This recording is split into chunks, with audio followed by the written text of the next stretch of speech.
Good morning, good morning, good morning.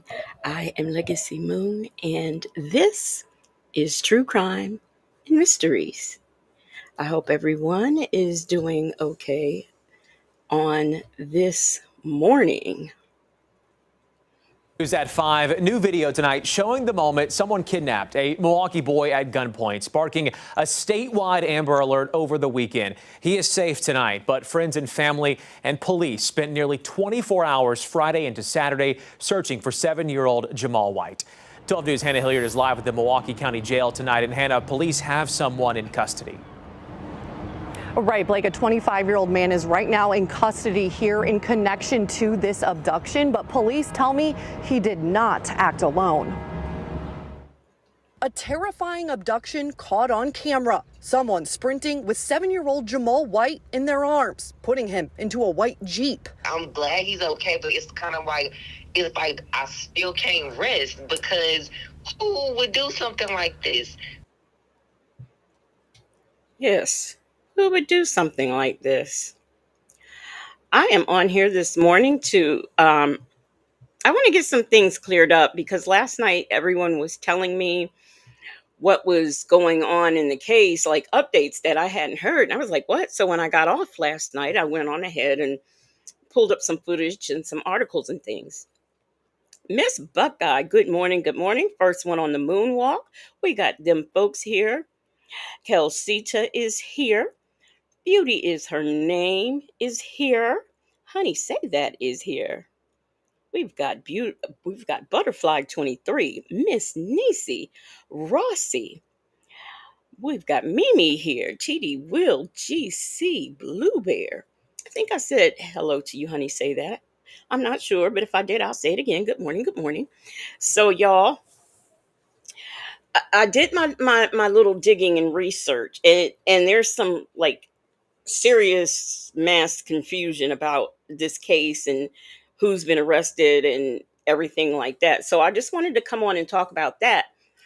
And another case that's kind of got everybody confused. Now, I think that, and by the way, good morning to those of you who are in the clouds, the bushes, the trees, sitting on top of cars, on the porch, wherever you are.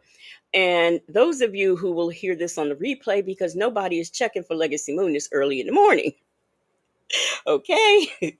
But anyway, there was some things where they said the mom was arrested, the brother was arrested and everything. Well, I after I did my digging, I saw that they did arrest someone, but for whatever reason, they have not said a name. I couldn't find a name. But what I do know is Jamal's uncle, excuse me, Jamal's uncle, who is named Jamil, was arrested. I believe he was arrested on Friday night or Saturday. Now, the reason and that it happens to be Jamal's father's twin brother. Now, that video I showed in the beginning, I wanted to show it because, it shows the father getting out of the car.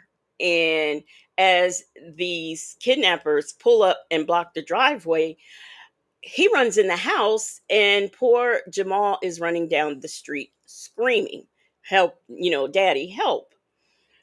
It doesn't make sense to me. I don't have children, but I am a protector of children.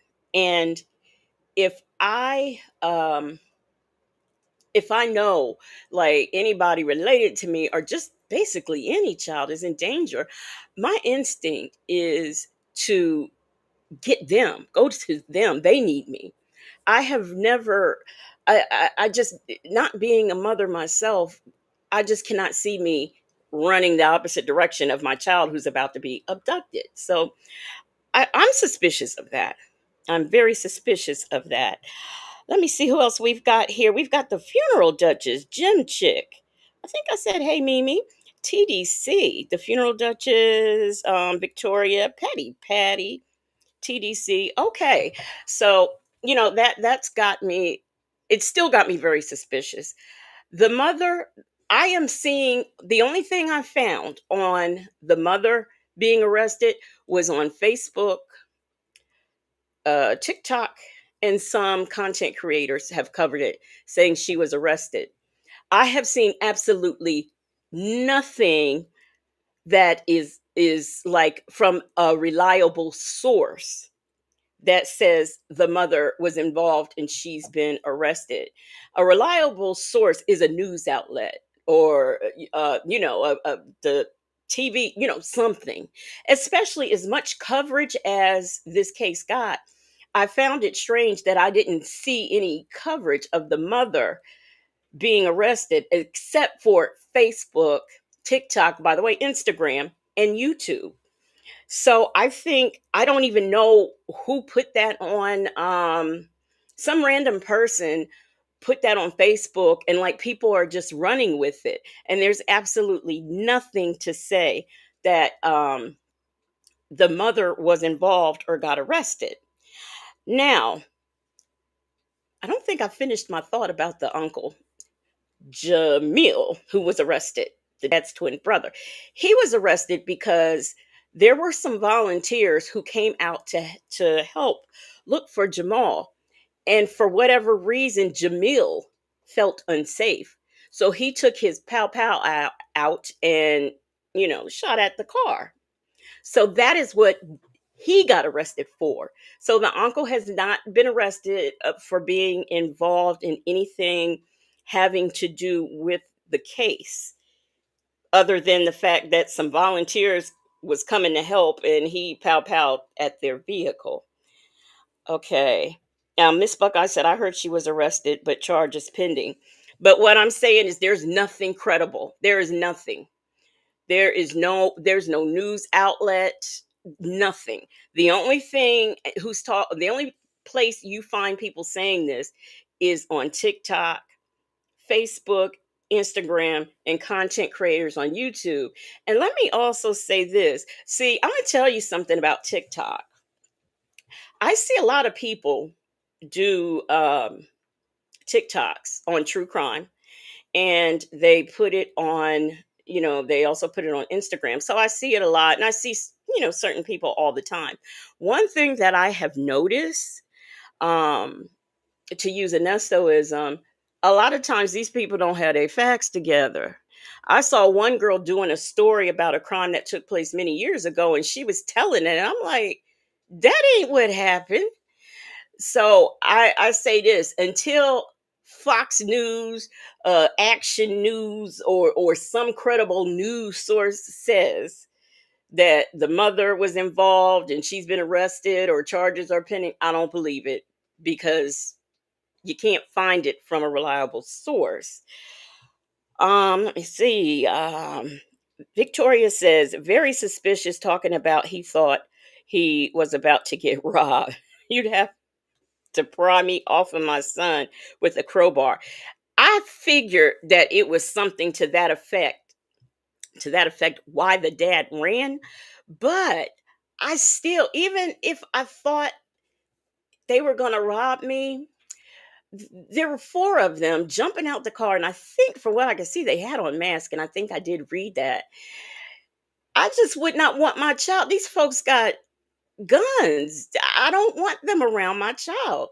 So I would have just maybe emptied my pockets as I was running to my child or something if I thought I was getting robbed. It's just too suspicious for me.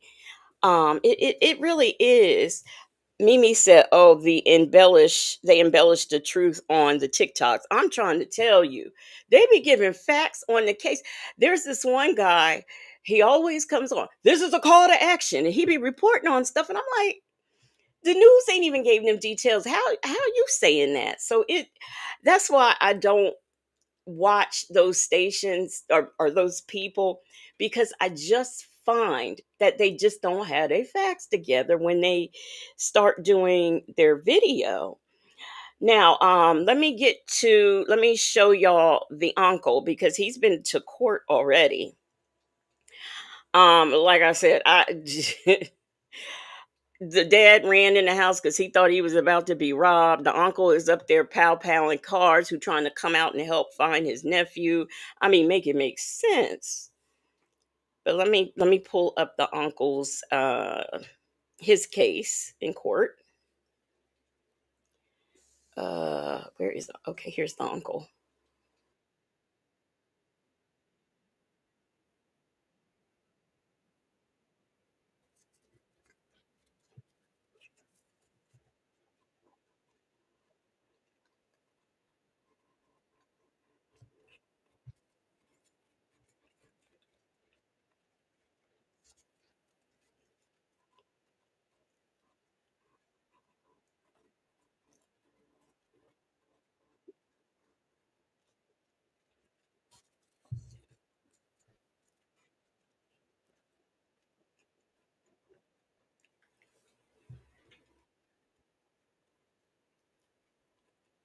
Can you imagine if he had actually hit them and all for nothing? They were just coming to volunteer and help for the search. Good morning, all juiced up. Yes, this is really alive this early in the morning. Yes, yes.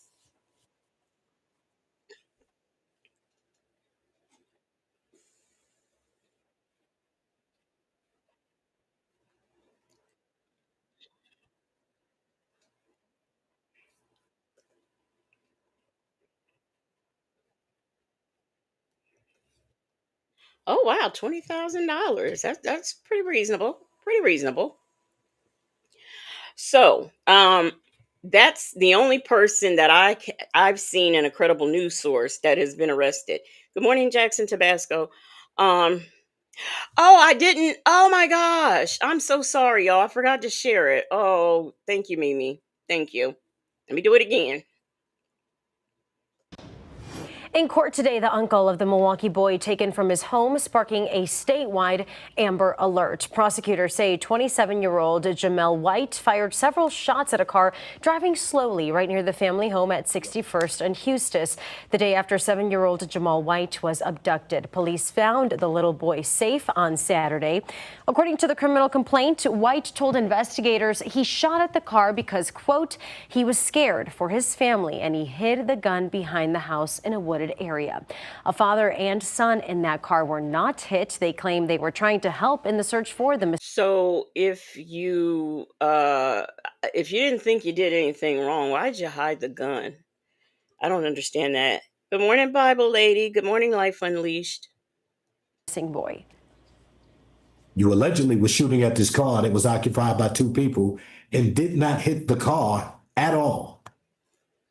At all. So even if you were defending yourself, you didn't even make contact with the people that you were supposed to defending yourself from. The commissioner set White's cash bond at $20,000. Okay. Good morning, Miss Duval. So, on top of that, he could have. He didn't even. He didn't even hit the car. Where'd the bullets go? I'm sorry, y'all. I'm chewing. They were done a little faster um, than I expected. But so you do that. What if it had hit somebody else? Somebody's house, went through their house. I mean, you just don't willy nilly because you feel unsafe. Um, the, Mimi said this is fishy. It is. It is all very fishy. Very fishy. I can't wait till more things develop on this case. But I just the mother, oh my gosh. I didn't listen. No, on Facebook when I was reading what was posted, somebody said if they ever needed someone to play the strawberry shortcake role, the mother is a shoe in. She's got freckles, and I'm not sure what color her hair is because she had in a weave, but it was funny because she did kind of look like strawberry shortcake. So, and everyone, please make sure that you hit the thumbs up button. Um, you know, you can hit it now or when this live is over. Also, if you missed last night's live, check it out. We had a lot of fun. Some people got red for filth, so you might want to look at that if you missed that. Also, on my community wall, I have all of Native's his Cash App, everything. If anybody wants to donate to him, I'm still working on that GoFundMe. Also, let me see. The last thing is, in case no one knows, Native is home now. Good morning, Queen Black. So now let's move on to where some of the confusion is in this case. We've got There was a 4-year-old that was unalived in Milwaukee. I think no, he was either 4 or 7. A young man, and I'm gonna play this clip so y'all can see. Led to the death of a 4-year-old on Milwaukee's north side. According to new court documents today, the father of the child is accused of firing the gun that killed the child, and the mother allegedly tried to cover it up. Our Catherine Merck is here in the studio with us after speaking with those who saw police respond to this violent scene. Catherine. Yeah, Mike and Amanda, tough story here. I spoke with a woman who said she saw police as they responded to a scene with a child covered in blood. Neighbors remembered the young one as playful and happy. They have no idea what could have led to the child's death, allegedly at the hands of the parents. I'm real sad for him and his family. At the Glenbrook apartment So this was like on July the 14th. homes, children's toys are scattered across the lawn. It's always kids walking around by themselves, nobody out here attending with them, no parents. Neighbors would often see one child play here who became the victim of a shooting last week. We heard people running. So when we heard the people running, the mama coming out screaming like, my son shot, my son shot. On the night of July 10th, police were called to the home near 75th and North Ridge Lakes Boulevard. According to the criminal complaint, 34-year-old Ralph Taylor, who had a long history of domestic violence, took the child to an upstairs bedroom when a single gunshot went off. Police say he lied about how the shooting occurred and told the neighbor, quote, "I can't let the police find the gun because I'm a felon." The father. Okay, so you took, I don't know, this child up to a room, I guess to punish him about something, and he ends up pow-powed. And I mean, what? Why did a pow-pow come into play with a child? Miss Mad About Music says, so sad. A 3-year-old beautiful little girl was killed by a stray bullet here in DC. I saw that. I did see that. And in addition to this story, 4 months ago, there was a 4-year-old little girl who was unalived through a gun. And I think this had something to do with some babysitters or something. And by the way, in Milwaukee. So we are in Milwaukee this morning. Father now faces 2 felony counts for allegedly shooting his son. I didn't understand, why did he shoot his son? I mean, he's 4 years old. What did he did to him so wrong for him to shoot him? Police say the child's mother, Cassandra Taylor, who appeared in court on Monday, tried to hide a gun. They say she left a purse with a gun inside with a neighbor. She also faces 2 felony counts. Oh, I was up all night. I felt real bad. That was real sad for that baby. I don't know how it happened, how the baby get to the gun, whatever happened, the situation it may be, but it was real sad. He was 4 years old. With children in this North Side neighborhood at the top of mind, people who live here are left heartbroken that the sight of these toys is now tarnished by a tragedy. That's very, very sad. Everybody around here was sad, crying outside and everything. It's real sad. Those neighbors we spoke with did not want to show their face on camera for their safety. Cassandra Taylor will have a preliminary hearing next Thursday. Our team is still waiting on the child's father, Ralph Taylor, to make his way to his initial appearance today. We've also reached out to the medical examiner's office for further information on the child involved. Mike and Amanda. Okay, now this clip right here that I'm about to play, I didn't watch. But it looked like the mother was at her hearing. So let me just play that.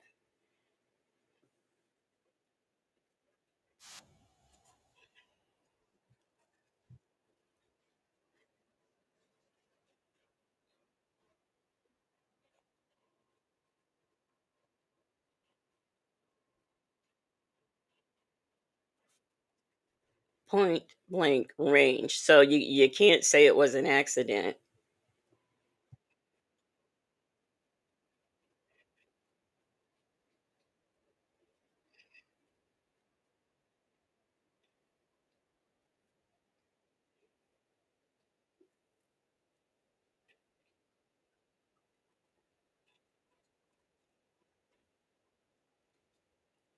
Oh, doggone it.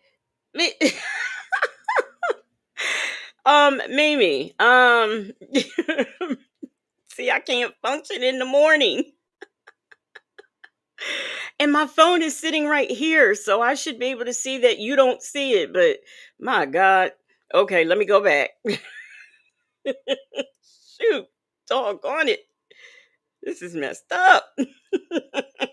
First tonight, it is a disturbing case of violence against a child and a heartbreaking loss. Tonight, this mother and father are charged with killing their own 4-year-old son. The 4-year-old, who neighbors knew as RJ, died after prosecutors say his father shot him at point-blank range inside an apartment at 75th and North Ridge Lakes Boulevard in Milwaukee. Investigative reporter James Stratton is at the courthouse where prosecutors filed criminal charges against both parents. James. And Derek, prosecutors reviewing yet another unsettling act of violence in our city. This case, that 4-year-old shot and killed. They say his father got into an argument with his mother when things escalated. He took the boy upstairs and shot him. We do want to warn you, some of these details are graphic. This is terrifying, traumatic. Tonight, a mother mourns the loss of her 4-year-old son, facing charges for her role in his death. Cassandra Taylor charged with neglecting the boy, causing death, and buying the gun that killed him. Oh, Part wow. of this tragedy that you're going to have to live with is... This is a shame. We're watching two different cases and seeing the same court commissioner. That, you know, that's sad. And this man about music said, "What the heck is in the air in Milwaukee? Too disturbing." I know, right? What is going on?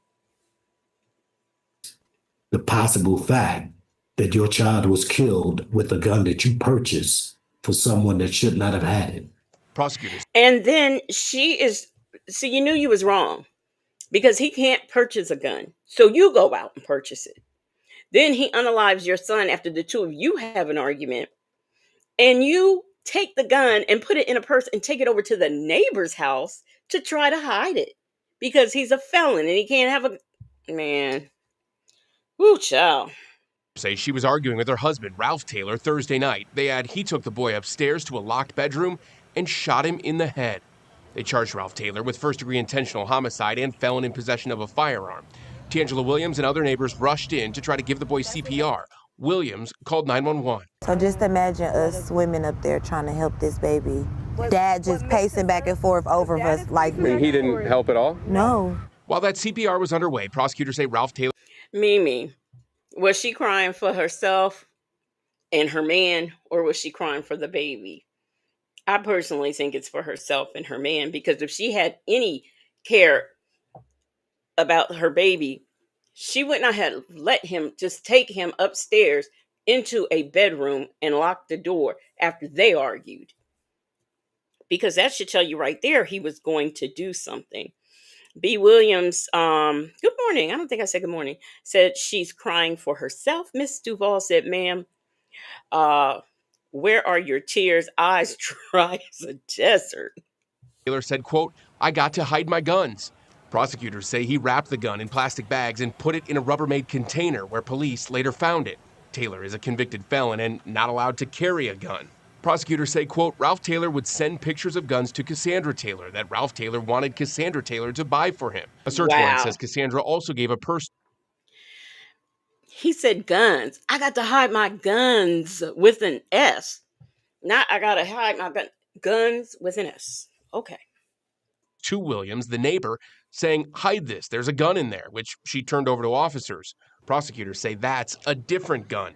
Neighbors knew the boy as RJ, and prosecutors say he had moderate to severe autism, often communicating through song. Family of the victim and suspects did not want to share a photo of him and declined to comment to 12 News as they mourn the loss of their 4-year-old. I was wondering why I couldn't find, I mean, I searched high and low and I could not find a photo of him. That's how I found out about the 4-year-old little girl who was pow 4 months ago in Milwaukee.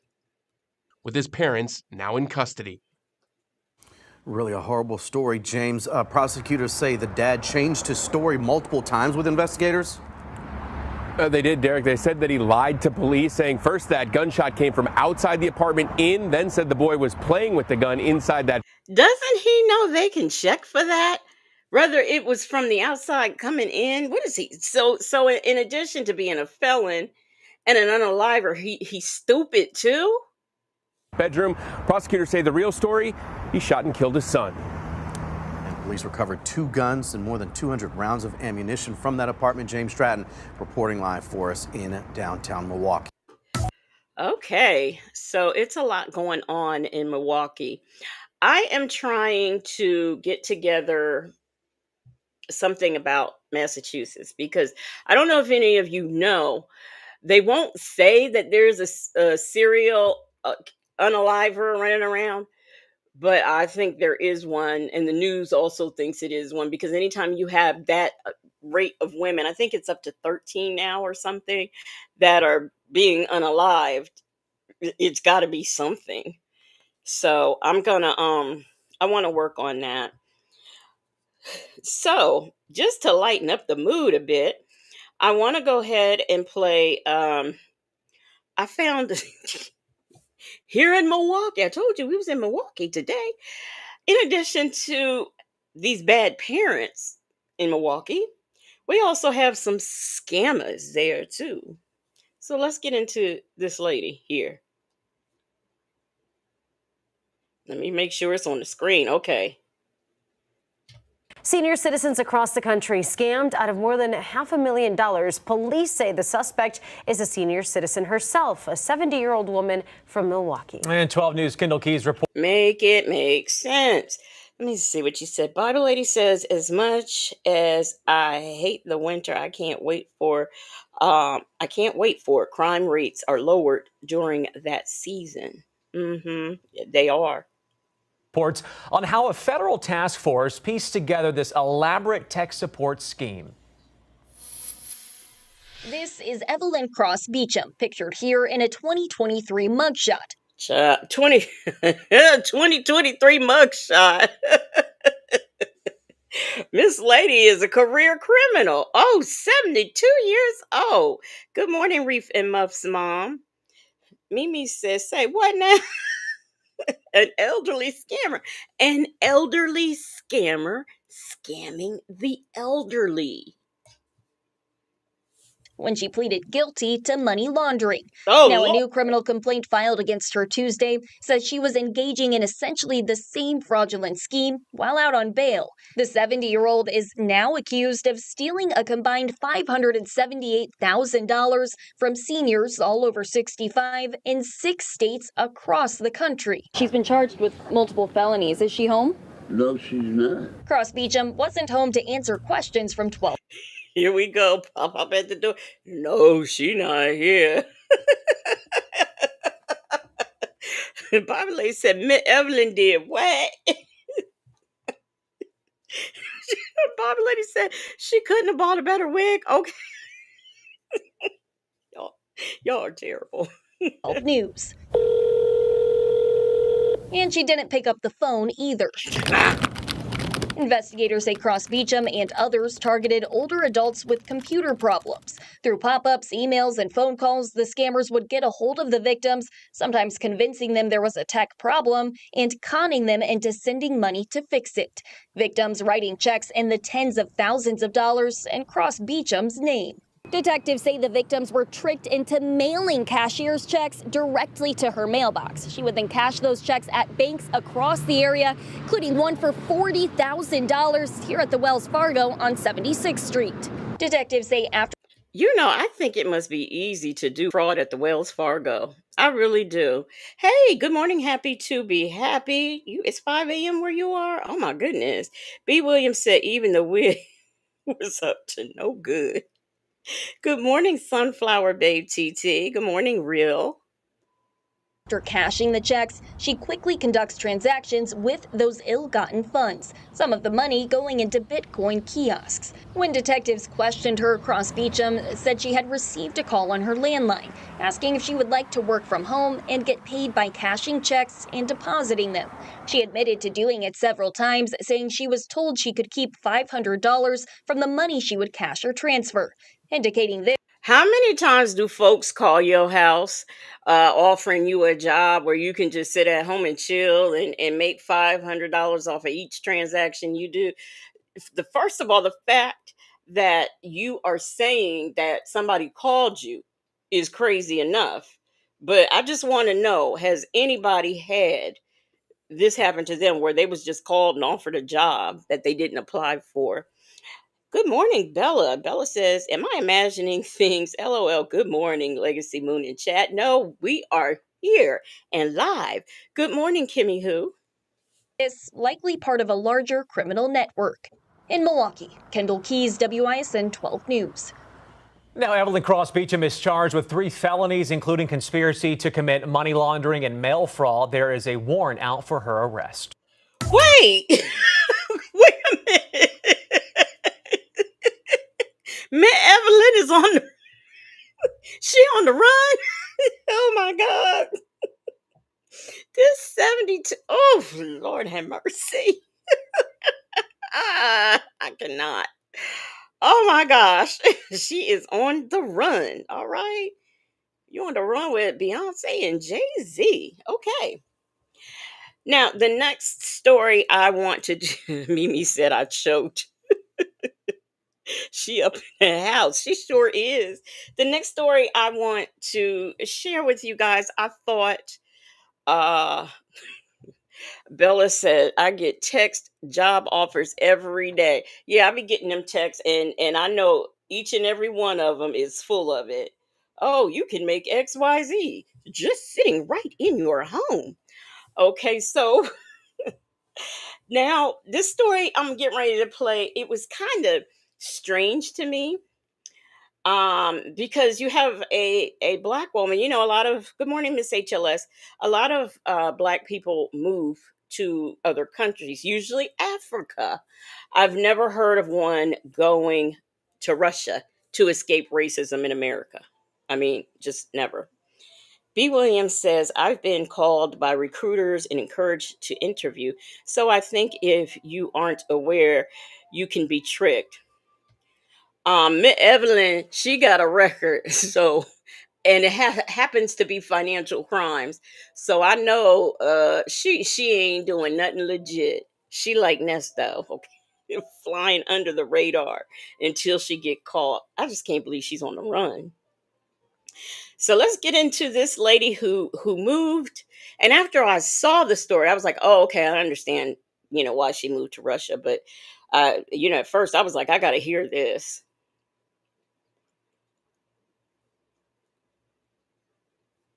A black woman who moved from the U.S. to Russia to escape discrimination and racism revealed on social media that the entire plan backfired on her in a disturbing way.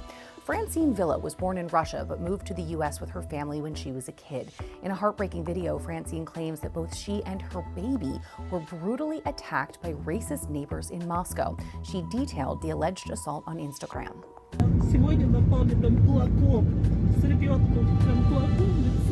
Now, the fact that the attack occurred in her homeland is an extra painful blow. Villa had previously spoken about her move in the 2020 documentary Back in the USSR, which aired on the Russian state media channel RT. Villa said that her great-grandfather George Tynes, who hails from Virginia, worked as an agriculturalist after moving to the Soviet Union in the 1930s.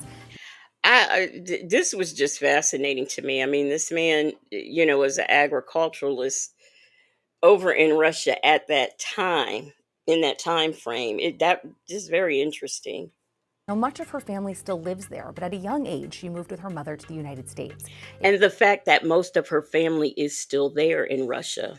It was there that she spent most of her life until experiencing what she described as a traumatizing experience with police. Villa explained in the documentary that she'd approached officers for help during an emergency, but that they turned on her instead, throwing her to the ground. It was then that she decided it was time to leave. That was back in 2019. Here is how she explained it. Quote, "Why did I make up my mind to move to Russia? I wanted to leave a country where I was facing discrimination. Girl, I don't know. Maybe you need to pick another country to go to, because I don't know what her status is here in America, but the way Trump is throwing people out, I don't know. They might not let her back in. Year living in Moscow, she told RT, quote, "I feel free living in Russia because in Russia, no matter what time it is, I can walk outside and I'm safe." 5 years later, that proved to be a fantasy. Following the alleged attack, Villa took to Instagram with blood still on her face, saying a couple in her apartment building beat her with fists while she was with her 2-year-old and yelled racial slurs at her in Russian. In edited footage shared by Villa of the incident, the couple can be seen arguing with her in the hallway of her building, threatening to throw out her belongings while she was seemingly blocked from entering her own apartment. Вы в России давно живете? У вас прописка есть здесь? Дай мне войти в мою квартиру. Прописка есть? Почему вы ко мне на «ты»? Я не могу выйти и входить в свою квартиру. Напугает моего ребенка. Кого? Он пуганный, плачет, бедняжечка. Да, зайка, ты плачешь, да? Плачешь, зайка? Now, she accuses her neighbors of changing the locks, cutting off the electricity, and even tossing her baby's stroller down the stairs. She also claims her child. I don't know how the apartments are set up in Russia, but how can somebody else cut off your electric and lock you out your house? I don't know, unless they own the building, I guess. Queen Black said, is agriculture a code? Because I find that hard to believe during that time. I mean, I don't know. I thought it was very weird too. The whole thing was just strange. Bible Lady says, so she left a country to escape discrimination, but experienced violent discrimination. Good morning, Attitude and Tylenol. She says, I'm sorry, but did she really think her a nigga would be treated fairly in Russia? I guess she figured she's from there and all her family's still there, so I guess she thought she would be safe. Bella says they must don't have pals in Moscow.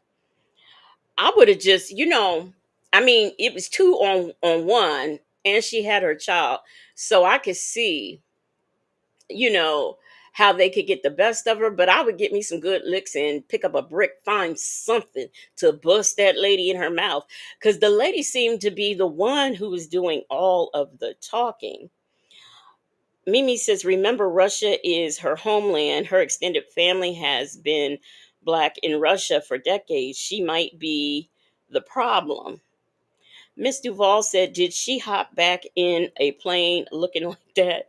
I was trying to figure out if she was on a plane or in a car. That I couldn't figure that out either, because I'm like, what, you still covered? Because that's not safe. I mean, I wouldn't want to sit next to someone who is bleeding like that, because things in the air.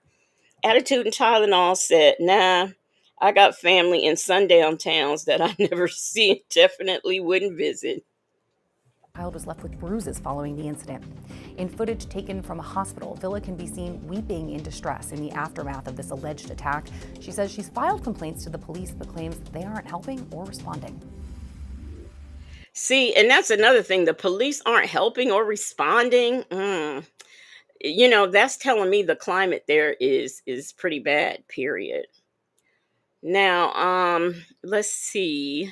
The last thing I have is a lady who is 96 years old. I don't know if any of you've seen it. I first saw her on Instagram. But then I saw that the news did a, story on her. So, she looks good for 96. Let me play that. I saw it on social media, believe it or not, and then I found out she was from here, and I said, oh, we got to get her on the news. Born and raised in Evanston, Barbara Boyd came into the world when gas was just 21 cents a gallon. Okay, let's just pause there. Gas, 21 cents a gallon. Have you ever? I can't imagine. Former journalist is back in the spotlight after trending all over social media. I can't get her out of these heels. 96 years old. Okay, those are high heels, too. Miss Boyd still wears her high heels, drives, dances, and models. Boyd just celebrated her. Drives, dances, and models. Okay. Jackson Tabasco said, not no mo. Attitude and Tylenol says, someone tell Marjorie Taylor Greene that this is how you age when you're not a miserable, ugly hoe. Miss HLS said, come on now, Miss Boyd. Good morning, Pen Pal 50. Bible Lady said, I can't remember when it was 99 cents. I know, right? I do remember a time when I could go and get them folks $5 and would at least have a half a tank, but 21 cents? Ooh, child. Her birthday this past April. She's a mom of 3, was married for 50 years until her husband Ted passed away. Born in Evanston, she eventually found her way to Indianapolis, where she became a consumer. Now look at her wig, and we can't get Miss Evelyn, who's stealing money from the elderly, who is elderly herself, can't get herself a decent wig. And I bet you, what kind of car is this? I bet you it's like a BMW or something. She is just chilling. News reporter without a college degree or formal training in journalism. Over the years, she's interviewed big names like Betty Ford and Oprah Winfrey, but she says the most meaningful story she ever told was her own. In the 70s, Boyd shared her battle with breast cancer from a hospital bed just days after undergoing a double mastectomy. She retired from WRTV Channel 6 in Indianapolis as a news anchor more than 25 years ago. But Boyd is once again capturing hearts on social media. Videos of her are viral and fans are captivated by her youthfulness. I'm just sitting there looking cute. I just done a fashion show. Oh, I'm just sitting here looking cute. Okay. I'm supposed to look cute, right? But I think what made it go viral, the fact that I'm 96 years old and I'm still very active. People often tell me, boy, if I could do the same things that you're doing, I'd be happy, because I do a lot of things. I exercise, I walk, I dance, got a boyfriend. The one story that... She said she got a boyfriend, y'all. I don't even have a boyfriend. Good morning, Diva Shawnee. Queen Black says she needs to help Diddy's mama. Somebody please help Diddy's mama. Petty Patty said, I can remember when it was 87 cents when I was in high school. My friends and I would give $1 on gas and ride all day. You remember that? I was always the one. I've always had a car. As soon as I got licensed, I got a car. My parents didn't want to. By the time they had me, they didn't want to drive and pick people up and things no more. So I had a car. And, I remember, you get your friends, they give you, $1 here, $1 there, you fill up the tank. Yeah. Them was the days, but 87 cents. Yeah. I think I can remember 99, maybe. Maybe. Mimi says she got diva energy. Oh, my thing is low. And Petty Patty said, all right, now, Miss Boyd. TD Will said at Queen Black, there is no reason why Diddy's mama has to look like that. Miss HLS says she's doing better than me, LOL. She has her man. Miss Duval says everything works on her body. I won't be like that when I'm 96. I won't be like that when I'm 76. Still walks around in Indianapolis. Is when I did a story on my own mastectomy in the 70s. Nurse is showing me the prostheses, the different shapes and sizes and everything. And so I said, cool, honey. After that, Y'all, my thing going dead. I gotta plug it in. But look at her there. She looks good. She's just been a nice looking lady all her life. I mean, really. Bible Lady said, I was that friend with a car too. My dad bought me my first car at 14. Attitude and Tylenol said she's living her best life. Meanwhile, I have to take a deep breath before I bend over so I don't get dizzy. Bible Lady's gonna claim that 90. I like my heels. I heard somebody said they gave up the heels. I had to give up the heels too. It's just bad knees run in my family, like period, point blank. It's just like everybody. It didn't skip on my mom's side. Everybody. So I already knew what was ahead of me in life.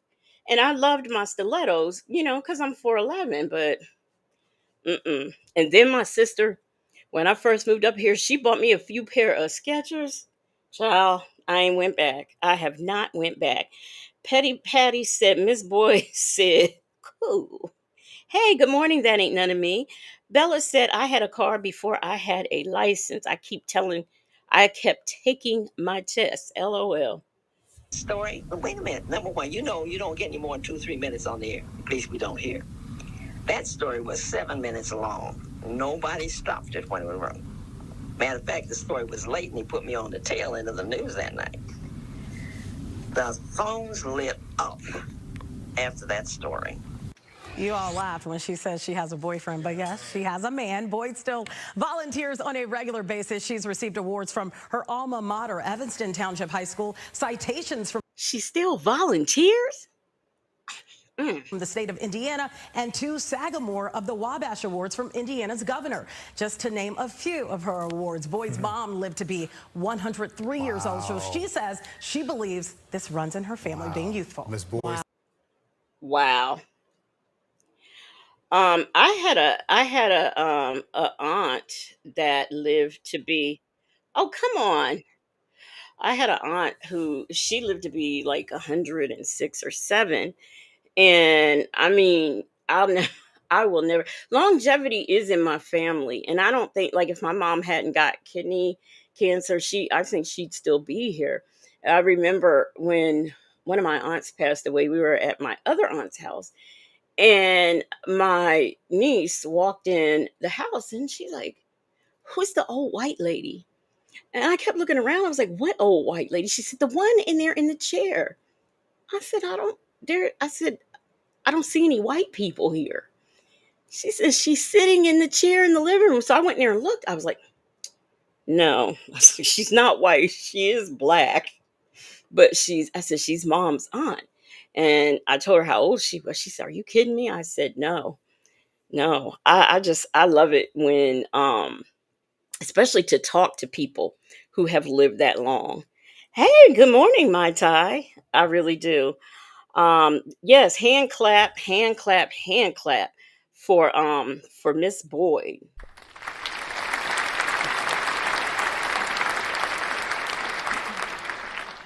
She is doing her thing. Now, that is all I have. Look on here, under an hour. I was trying to low key while I was doing that story. Look on here, and I'm gonna still do it. I'm looking to see how long, because y'all had told me that Dana J interviewed Danat, or whatever, however you say his name. So I was trying to see how long it was, and it looks like it's pretty long. So, I guess I'll play that for another time. I think if I speed it up, I probably could get it done. What y'all want to do? Y'all ready to go to work, or whatever y'all got going on this morning? Because I can play it, or we could get on out of here, whichever y'all want to do. Good morning, beautifully made 13. How are you doing? I can do whatever y'all want, because I am interested in seeing it. Hey, let's talk about it all. Hey, how you doing? I will I'll go ahead and play it since I'm here, because I can speed it up. Let's see here. Let me get this. Get rid of that. And go to my other thing. And I'll play it, because y'all can listen while y'all work. Hey, Bayou Bruja, how you doing?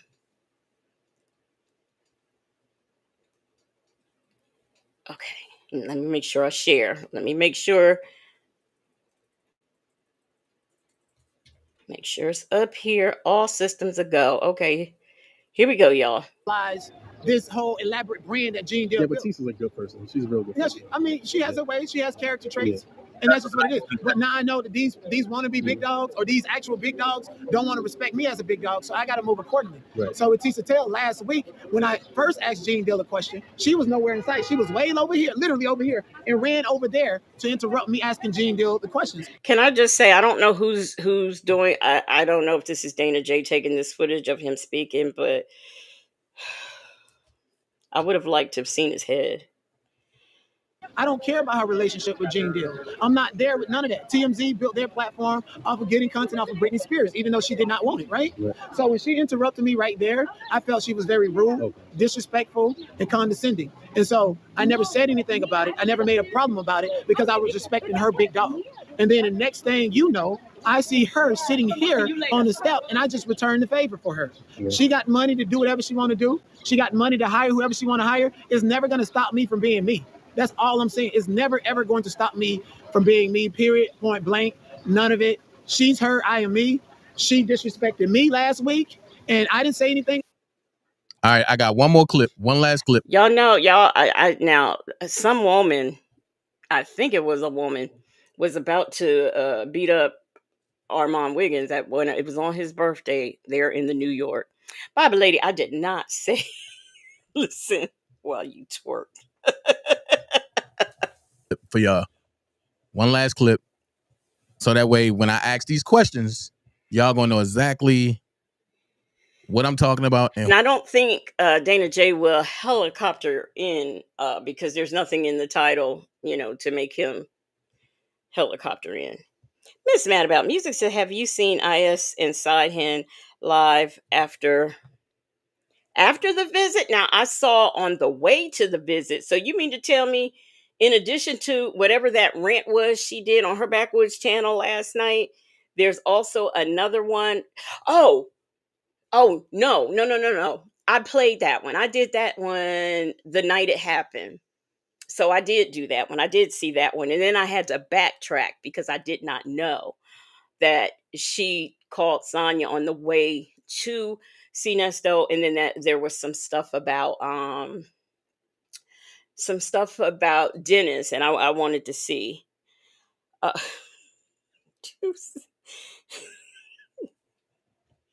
That ain't none of me, said Candyman. And then all of a sudden, boom! Who I'm talking about. And then we're gonna bring the man of the hour up here. We can't treat Gene Deal or nobody with baby gloves. Thank you. So when you said were you at the party? Were you at this? Those are good things to ask. You know what I'm saying? Sometimes you gotta ask those things. Sometimes you gotta ask the shocking things. That's fine. But I think that where it kind of went left was before you got here, you and her had a situation. The day before, when Gene Deal first came, you was there, she kind of cut in front of you. Right. Did you not think she was rude for doing that? I mean, yo, she's the big dog. That's what I can say. I know. None of that. None of that. I get it. That don't mean nothing. No, you're right. Straight up. No, that's where, right. It's Mad About Music. You have a good day. Bella says he's probably filming from that thing strapped on his gut. Hey, let's talk about it all. I don't think I spoke to you. Hey. Oh, Lord. Big dog got this bitch. Right, like, what are you talking about? And I don't need to tell you. Listen, if you feel like you're a big dog. I know what I was going to say. I don't necessarily think you're a big dog because you have a certain amount of subscribers. Some people just bounce in the algorithm, and people listen to them. It sometimes it just happens. That doesn't necessarily mean you're a big dog. That doesn't mean that you're good at what you do, because I know people who are up in the hundreds of thousands, and you couldn't pay me to watch them. So let me shut up. Oh, bro, you the big dog. Yeah, we all big I cannot dogs. tell you. Yeah, You're a big dog. nobody. Listen, Yeah. you're a big dog. Yeah, of course I am. You a big dog? Are you a big dog? Are you a big dog? Are you a big dog? I'm a mother big dog. And ain't now one of these big dogs gonna test my big dog, and I'm not gonna test theirs. That's how you keep it. I'm not saying you did anything wrong. You a big dog. Asking those questions because nobody asked Gene that yet. So that was a good moment for us, the public, because there are people that question Gene Deal, correct? There are people that say, nigga, you was there the whole time, and now you want to talk. You was there watching all this. Period. You complicit. There are people that say he's complicit. Now, that was good. We need that type of angle coming from a different way. You know what I'm saying? We need every opinion because not everybody agree. That's why media is important. But what we got to do is try to rope it in a little bit because she and Gene got a relationship. Okay. Here you come. Let me correct this. Let me correct this, bro. Tissa Tell's relationship. First of all, Tizzy don't like dark-skinned black people. She don't. Say that she like me, bro. That's my ex-girlfriend, bro. I seen it with Nick at night, and Nick at night would tell you what's good. If I guess I don't have to say nothing because he's saying it. Nick at night was being real, she'll tell you what's good. She'll tell you what's good the first day. You know what I'm saying? Tisa Tell's relationship with Gene Deal has nothing to do with actually liking him or not. When Tisa Tell go to her analytics and her videos about Gene Deal, when she go and see what her audience wants in the anti-Diddy narrative and who's speaking against him, whether they lying or not, she's gonna push that. Tisa Tell and the Storm and Rose, they eat off of Gene Deal. They make money by speaking a positive narrative. So they're hold on. One second. No. The problem is that they feel like that they can demonize me and impede on what I got going on because for some reason they're not gonna make the $15,000-$20,000 pushing a Gene Deal narrative because I'm interrupting their bag. That's how they feel. They feel like I'm interrupting their bag. Hold on a second. Listen. Don't you think that you are? I had to play that. Unmute yourself. Can you hear me? Yeah, we can hear you loud and clear now. Yeah, what's up? Man, I'm telling y'all, I told y'all I'm getting everybody up here that gave me an interview. And I got the most controversial. Y'all thought I was controversial. But I got the most controversial brother up here. And one thing I'm going to tell you, we cool. So for everybody that wanted to throw that narrative, Dana J, you and Dnat need to go at each other. And matter of fact, I'm putting stuff in my inbox. Oh, my God. And Dnat said this about you. Well, Dnat's right here. Yeah, I'm right here. Like, what did I say? Can you tell me what did I say about Dana? Like, Dana, we talk on the phone way more than we mention each other online and stuff. We just, and I want to make something very clear because I see, Miss Sylvia being exposed. I want to let everybody here in this moment know that none of my communication with Dana revolved around his issue with Miss Sylvia. None of that. And I don't do that. I don't pick apart. I don't pick sides. I get to know people for who they are for themselves. So anything that I might say about Dana or Miss Sylvia is based on my own understanding of them, nobody else's. Just putting that out there. All right, so let's get right to it because shoot, people want to know, man. Yeah, let's do it.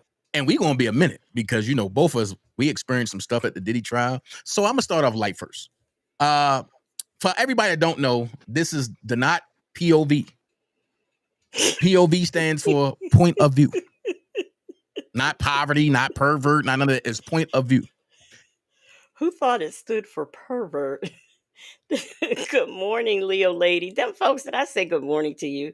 Sunflower Babe TT, I got your comment on the screen. Now, y'all want to know why I say this man is controversial? Because he reminds me of me. He gonna say what the hell he want. He gonna think what he want, and he gonna spit it how he want. And if you don't like it, well, let's meet up. Yeah, pretty much. Let's meet up.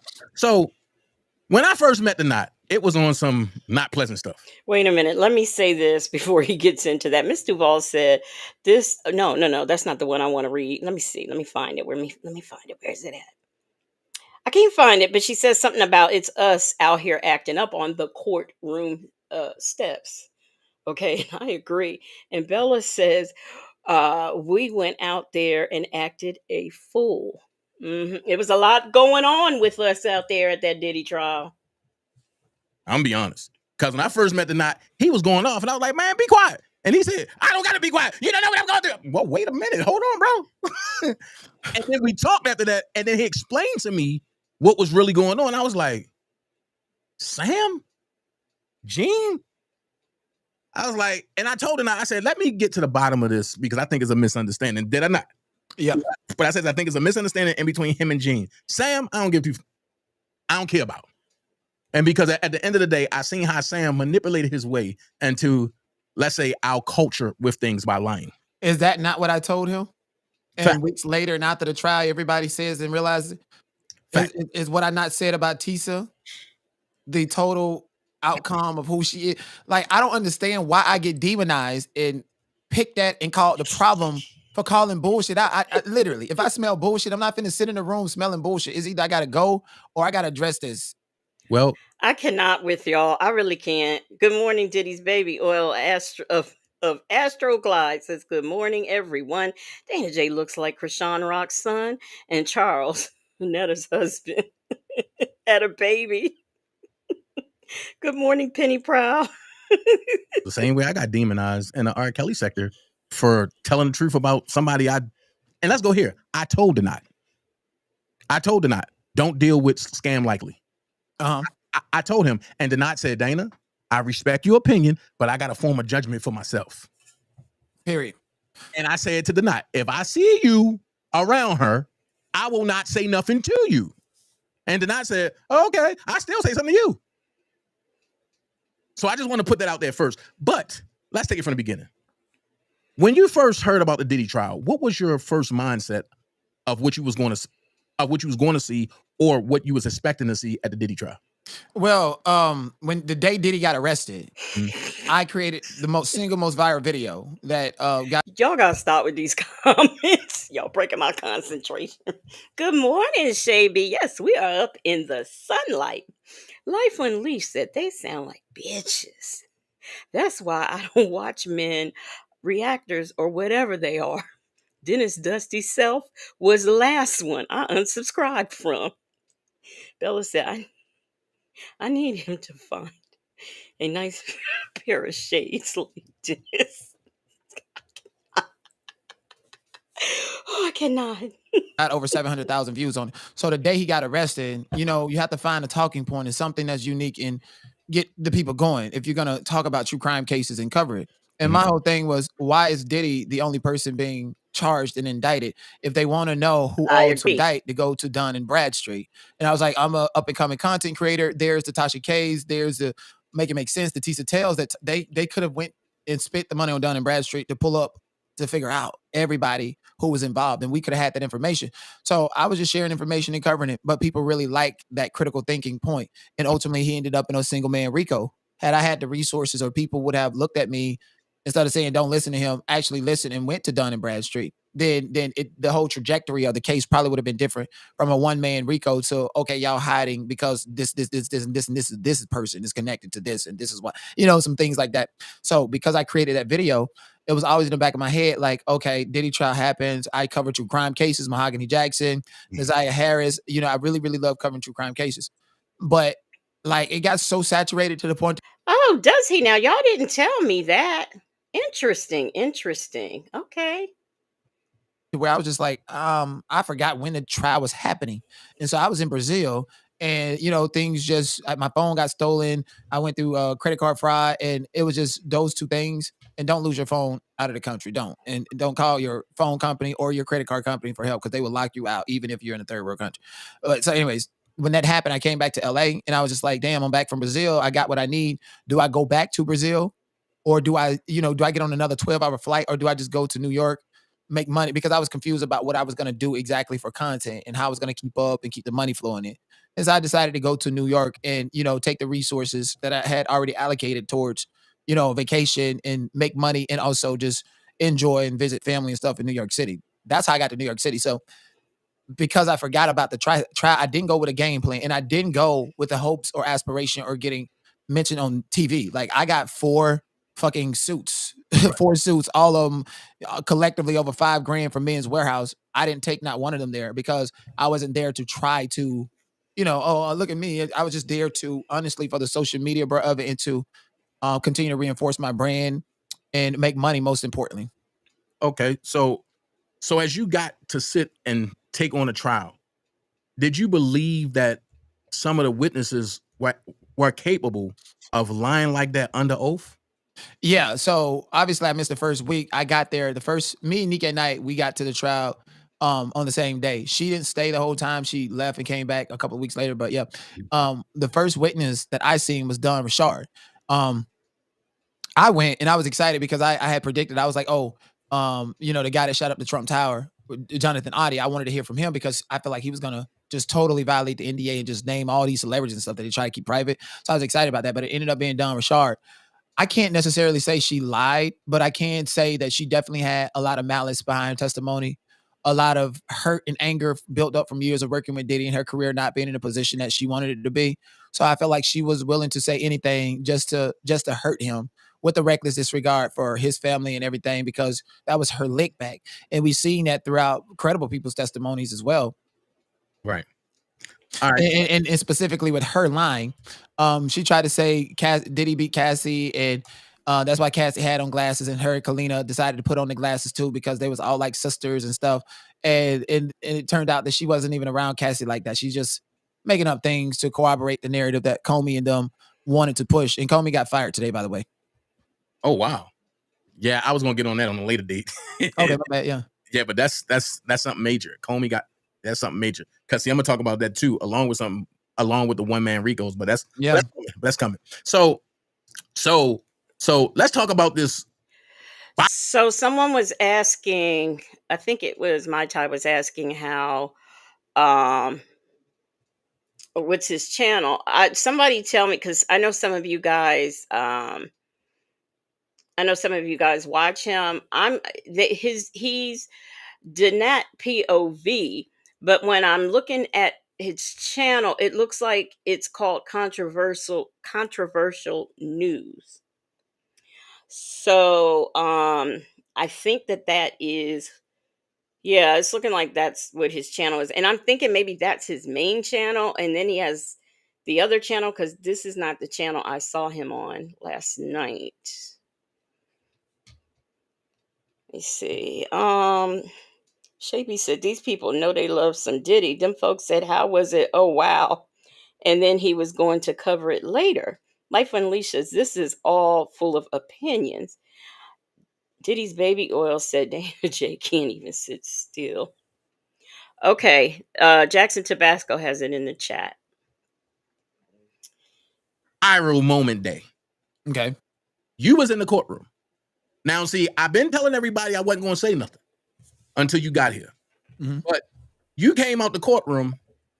You and Gene Deal had words. Mm-hmm. I spoke with you right after that.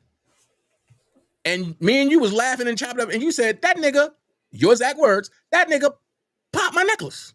Mm-hmm. So how did it get from a little situation that never really happened to you got beat up and thrown down the steps and stuff and all of this? And I'm saying to myself, when did this happen? I just seen the knot.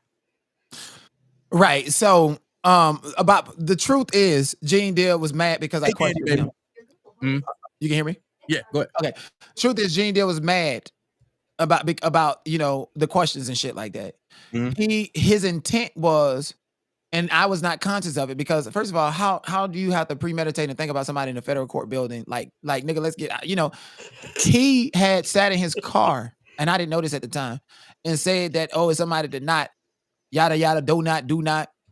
I'm gonna address him and I'm gonna catch him in the elevator. Mm-hmm. And at the time, I didn't know that he already knew that the elevators was blind spots in the federal court building, right? Mm-hmm. So I was in the spillover room.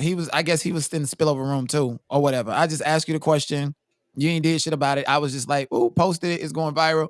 And he just sitting back there mad because he know this moment, and now he got to put on his tough guy image. So he tried to go in the same elevator as me. I did not know it. It's just that the elevator was full, and so I had to take the next elevator. He was out of sight, out of mind, whatever. And so when I get down there, Gene Deal is asking me what I got to say. I said, man, I just asked you a question. You gonna answer it? We gonna do what we want to do around here. And then he tried to like he tried to jack me. I'm like, nigga, what the fuck? And I pushed his hand in the bracelet. Okay, I had on 2 bracelets. One he popped it, and that's what I mean. Like, he popped my bracelet. So outside about. So basically, good morning, cross country cruiser. So basically, what I'm getting is that the Negroes went to the courthouse and acted like a bunch of niggas. This is what I did not know. If I had known all this was going on, I may not have followed the Diddy trial, but I would have followed all this drama and mess going on. Good morning, the woman he chose. Attitude and Tylenol said, Gene bad built, wide body ass is a bully. Is he really? Oh wow. The elevator, it was the MTA lady. The MTA lady. It was like the lady that all of us got in it with. She was gassing him up. Mm-hmm. Oh, you're not gonna talk to Mr. Gene Deal? Like, lady, get the fuck out my face. You being too loud. We in the federal court building. This is my first week. It's already bad enough. The internet think that I'm here to cause trouble when I'm in the courtroom taking notes, reporting the news. This is a distraction. And when you distract me, bitch, I'm going off. So I'm fighting the distraction. And this crazy MTA lady, here she come. And so by the time she leave from the elevators and the security people started running over, I'm like, oh, hell no. Like, I just got here and I had plans to stay here and cover the whole trial. Is the MT, who is that? Is that hey, good morning, Penny Proud. Um Penny Proud said they still hanging on to this BS. And I think I mean, because the Diddy trial is over. So it's like, what's next? And when he was going on last night's live, when I was playing him going off on Sylvia, Dana J popped, like he helicopters in. So this is my first week. I got to figure out how to separate. So I was on some, oh no, there's no problem or nothing like that. Everything is cool. Because mind you, then she came out of the court and Gene Deal, and she just started yelling. Gene Deal minding his business, going his way, and I'm minding my business, going my way. She's out there, arms. What you did, Mr. Gene Deal? And all these cameras and shit is out. And I'm not knowing how this is working. I'm not knowing that this is gonna be a super viral moment. So I'm like, yo, why y'all got this lady at the court? The worst thing for me, especially that being my first week, is to look like I was the problem or that, and so I was nervous about that. And as the case got on, and I was just like, fuck all of this shit. But it was like an initiation period of having to articulate who I am, my point of view, my style of content. And mind you, nobody was going viral. Nobody was asking the family. The outside, the courtroom, it was crazy. But as far as the blogs go and what the blogs picked up, I brought a lot of that to the courtroom. They was looking for those moments. Otherwise, it was just the family coming out and the nigga getting arrested. So that right there went viral and went crazy. And people just, and then people was playing it, laughing at her. And then, I have to agree with that. I mean, all I ever saw was folks messing around outside. That's all I saw. Good morning, the great. Good morning, Granny the Great. Them folks said, "What you do to Mr. Gene Deal?" I'm screaming. Bella said, "I didn't know all of this was going on. I was watching the actual trial updates." You missed the mess. I'm telling you, because it was a mess. Attitude and Tylenol said, "I wonder how real journalists, not just journalists, feel about this media spectacle." My Tai said, "Dana J is everywhere and nowhere at the same time." Shay B says, "At a let's talk about it all, nor the way it happened." the white man, Sam, who was nowhere around, who did not know anything, just went on TikTok and lied, a master manipulator, saying that my friend Dnat to align and associate himself with me in a drama. I'm not your friend, and I'm black and you're white. That's the first lie that you told. You told and made people on TikTok believe that I was your friend, when I in fact got knocked out by Gene Deal when you have no personal knowledge, no nothing. And I was just like, this man is lying. Like, this is the same man who lied and said Jay-Z and Diddy sent private investigators to his house and paid for a TikTok promo package. And that's been his claim to fame. And he's had to ride that.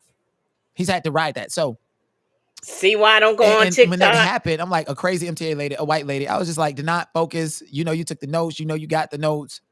And then there's this lurking aspect of all of this drama and toxicity behind this situation that you have to address. So at first I was like, should I go along with this narrative that he knocked me out? Is that going to the people from Clubhouse were telling me to not go to the hospital, go get a neck brace. And I'm like, why would I do any of that? Like, why would I'm not here for all of that. This is my first or second day here. And the first thing happens is somebody say I got knocked out. What are you talking about? It just was too much, honestly, but it's a straight up lie. And then that's the same day and around the same time where that viral clip of me saying, "Miss Combs, I drink your bathwater," went haywire, and a lot of people in the comment section on the Shade Room, black women, oh, he need to be locked up like Diddy, he's a predator. What are you talking about? Like, all you bitches, I'm snatching your black cards because that's from The Color Purple. Like, what are you talking about? It sure beats throwing baby. More importantly, who could be more inappropriate than Diddy's mother? Good morning, Cocoa Cream. Fabulous and retired said he might be here. Hey, Dana J. No, he's not here because I ain't put him in the title, but when I add him in the title, he'll probably go back and watch. Mons, good morning. All over my body. So I was strategic about my viral moments. I was strategic about asking Kid Cudi certain things in the trial transcripts, referencing Color Purple with Ms. Combs as age appropriate, asking Kanye West, do you think that this is an Illuminati attack on Diddy? A question that only Kanye West would actually stop and answer. So I was very, very strategic about my viral moments. And it just so happens people just wanted to demonize me. And I was just like, you know what? Y'all believe the colonizer. You don't know Color Purple. Black people are doomed. And I just turned it and flipped it on everybody and made everybody feel bad for even buying into it, So. All right. So next question. Yes. Woo. And because you dropping them bombs left and right today. Okay. I like your interview style. It's like I feel relaxed and I feel like I can actually tell my story. Oh, man, you here. You on a Dana J show. Man, this is your show.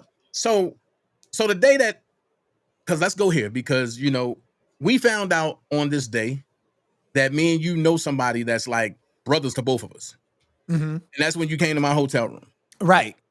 A certain person, Scam Likely, and her crew demonized and the fact that you was in my hotel room. So let me first. I do know Scam Likely is Sylvia. That much I do. I know that code. So I'll tell you why. First of all, it was my idea to come over because I was just like, we're covering the trial. And I don't know if you noticed, but like I had Wi-Fi issues. So that's why I was like, let me go outside and cover the trial outside because I can be the first one before the big bloggers like Armand and Tisa Tell and Make It Make Sense. They was going live later in the evening. And I was just like, I can beat them, but I can actually get in on this by not competing with them, but changing my time slot and going before them and being the most articulate. That was my competitive edge over them because I was just like, let me just go outside and read the notes. Let me just go ahead and get them the tea so I don't have to worry about it later. And then later on when I go live, if they're going live, I can just be myself and free. And that was my strategy that I developed in real time. Okay. So what was your question again? What I was saying was, what do you have to say about the people that demonized the fact that we was in the same hotel room together and and I went on lives along with King Jobs? So the reason I talked about my live stream schedule and my strategy is I had to not only strategize around the big platforms that was going live to talk about Diddy, but also I had Wi-Fi issues in the Airbnb that I had. And so you didn't even know this, but I'm telling you now, I just was like, I need to go live. Dana J is here. It's a little bit earlier. If I'm gonna see if it's gonna be okay for me to live stream from where he's at because maybe he got better internet service. And he's right about that. You do have to be, especially when it's some tea, you do have to be strategic about when you go on. I know like for a lot of people, if they like you, they're gonna watch you anyway. But sometimes you do have to be kind of strategic with this, especially if you're small. Good morning, Nola Brown. That was my whole reason why I was jealous about it. It was my idea. It was my idea. I was like, okay, yeah, we'll chill and we can do this. And then the other dude from G's to Gent, and I had to do more research and I had to figure out how, other people that I know in Hollywood were connected to it. And I had to make an executive decision not to interview him, but it was my idea. And the benefit was that I got to chill with you. It was right there by the courthouse. And I was like, I can do my live stream while I figure out this Wi-Fi situation.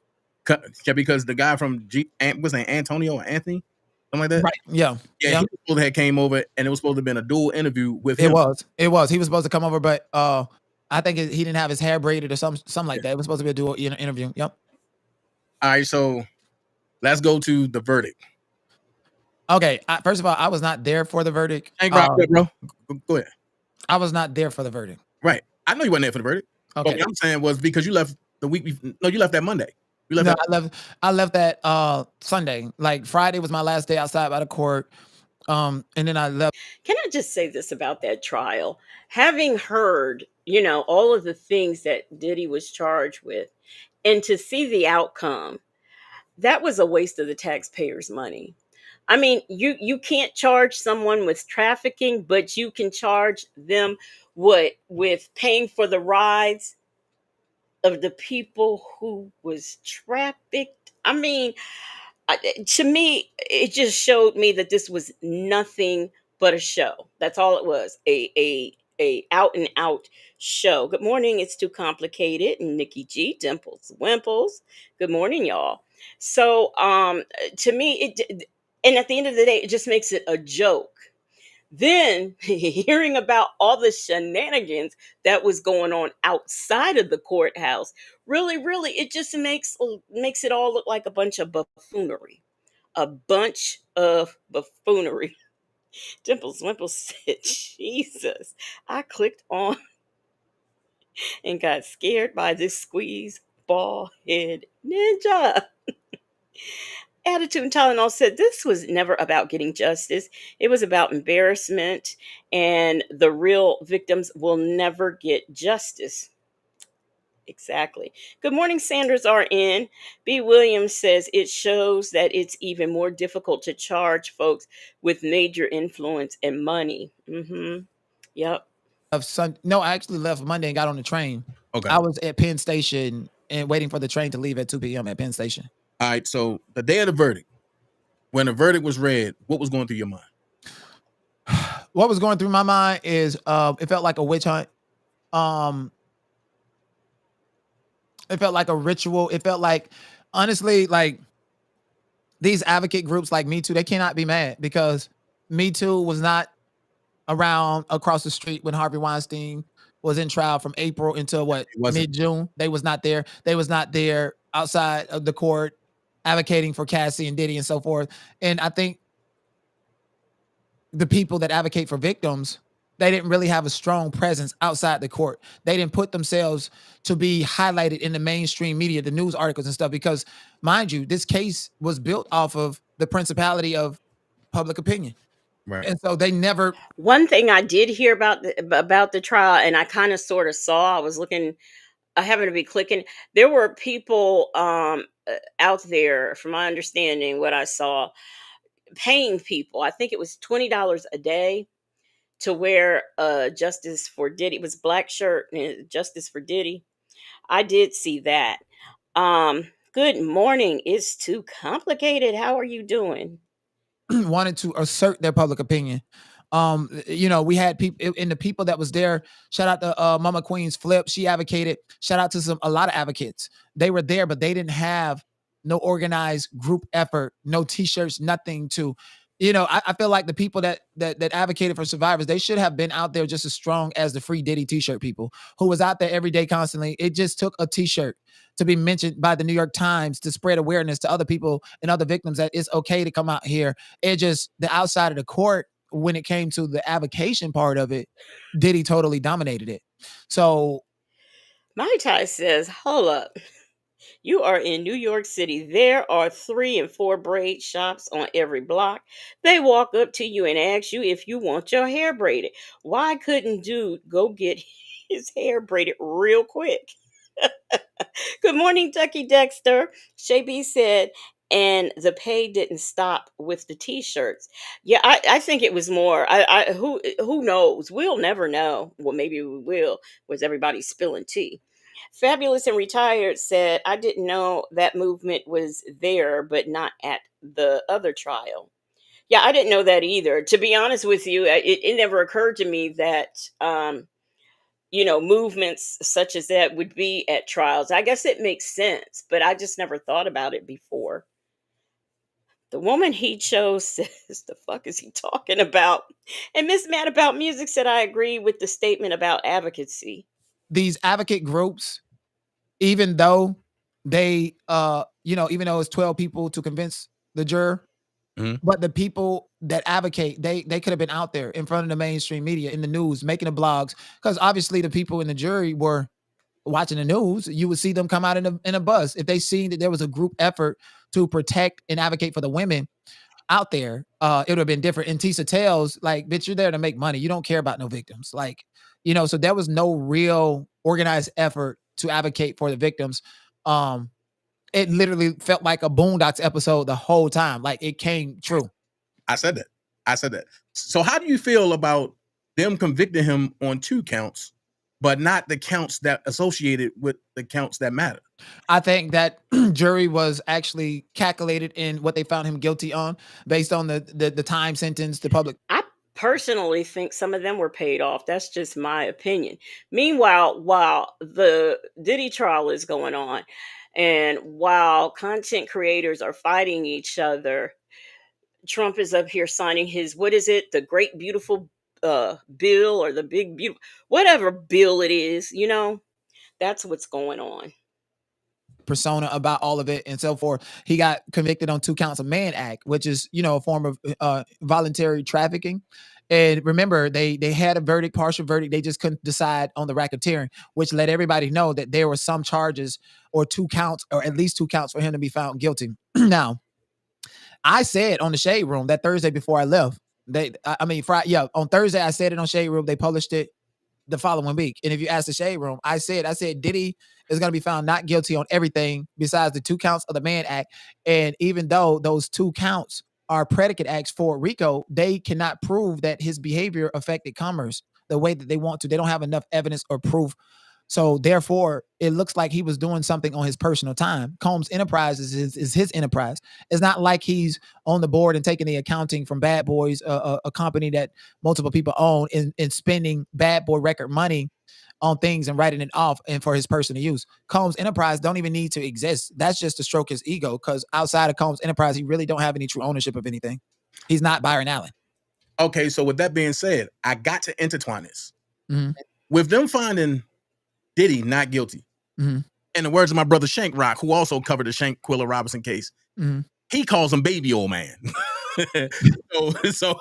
so with them not finding baby old man guilty, do you think that they should go revisit R. Kelly? Because the R. Kelly case was a one-man RICO, and everything that you said about Diddy is what they found R. Kelly guilty on. Well, hold on, give me 1 second. I need to, because one second. Anyways, okay, the biggest difference, and I already answered that too. Okay, yeah. Oh, sorry. The biggest difference between R. Kelly and Diddy is that Diddy himself was actually in a relationship with the alleged victims. And so was Robert. So, it was multiple people. And I think the whole thing with Aaliyah also played. So what? Robert was in a relationship with those kids? Any which way you put it, that's not a good look. Good morning, make it rain. B. Williams says he was guilty, just not all charges. Shay B said, like I said, paying $20 an hour to wear a Diddy t-shirt was not the only area of money transactions. B. Williams says these people are insane. A role in there. Okay. So even though with the Aaliyah situation, they proved that was false, and they proved that in court, but they proved that was false. Why would you still hold that over somebody's head?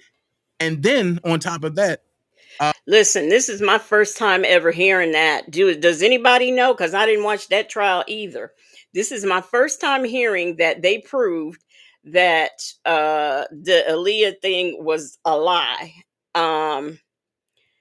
Ducky Dexter said Robert had relationships with children.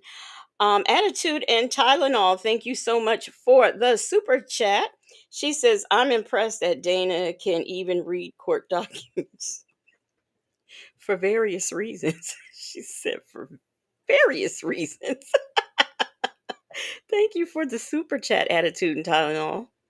How could I forget that I had given her an answer? All this time she was standing there, she never took her eyes off. Banging on the bathroom, banging on the. I said, close them doors. Ushers, close the doors. Close the doors. Okay, let's get back into it. Them folks said no, they did not. No, they absolutely did not. Because I would have thought, that would be mentioned by the Fat Mouse, because I remember her saying, when she was covering some Nesto stuff, she was saying people ought to get, it's just like, Robert and Leah, that was so long ago. People just need to get over that. So if there was by any chance a way that was proven to not be, she definitely would have said something is up the behind as she was with him. The woman he chose said, remember, Dana J is a super R. Kelly supporter. Yep. Let's talk about it all. Said, I see black women have no defenders amongst these folks. Not among these folks. Geddes has said that, well, we got to believe what Aaliyah said. Mm-hmm. Well, if that's the case, the last thing Aaliyah said was they wasn't in a relationship and they were just friends. So why can't you just believe what Aaliyah said? Right. And I also remember, I kind of believe the document I saw saying that they were, and that document made its way back around all these years later when he went on trial. Now that much I know. So that should answer your question, Dana J.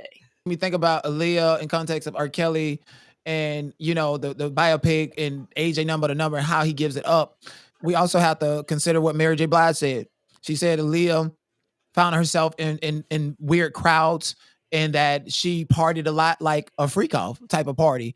And R. Kelly allegedly groomed her to do those things. So Aaliyah could have been very much treated the same way as Cassie, and we don't know about it. So I do. And I don't, R. Kelly did do that. He was good for and known for, locking up some women and things. So we don't know the ins and outs of what went on between him and Aaliyah. But what I can say is that I look at I side eye and have been for many years side eyeing Aaliyah's parents. What were they doing? Where were they at when all of this stuff was going down?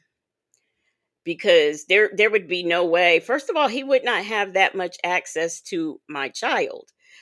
Were they going to shows with her? I mean, what was really going on? What was happening? That's what I say. Sanders RN, thank you so much for the super chat. She says, with his logic, once I'm in a relationship, all my body anatomy is gone from his point of view, pretty much.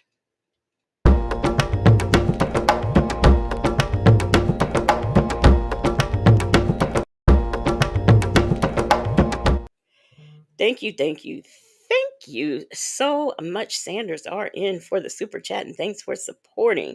B. Williams said, I'm planning to scrub my brain of this disgusting conversation. Right? Attitude and Tylenol said no one protected Aaliyah. I blame her parents because my mom wouldn't have left me alone with adults. Hey, let's talk about it. All said they found lots of evidence for Aaliyah. It was a lie, and there was a document exactly that solidified that. Shaby said making young girls eat his. Mm-hmm.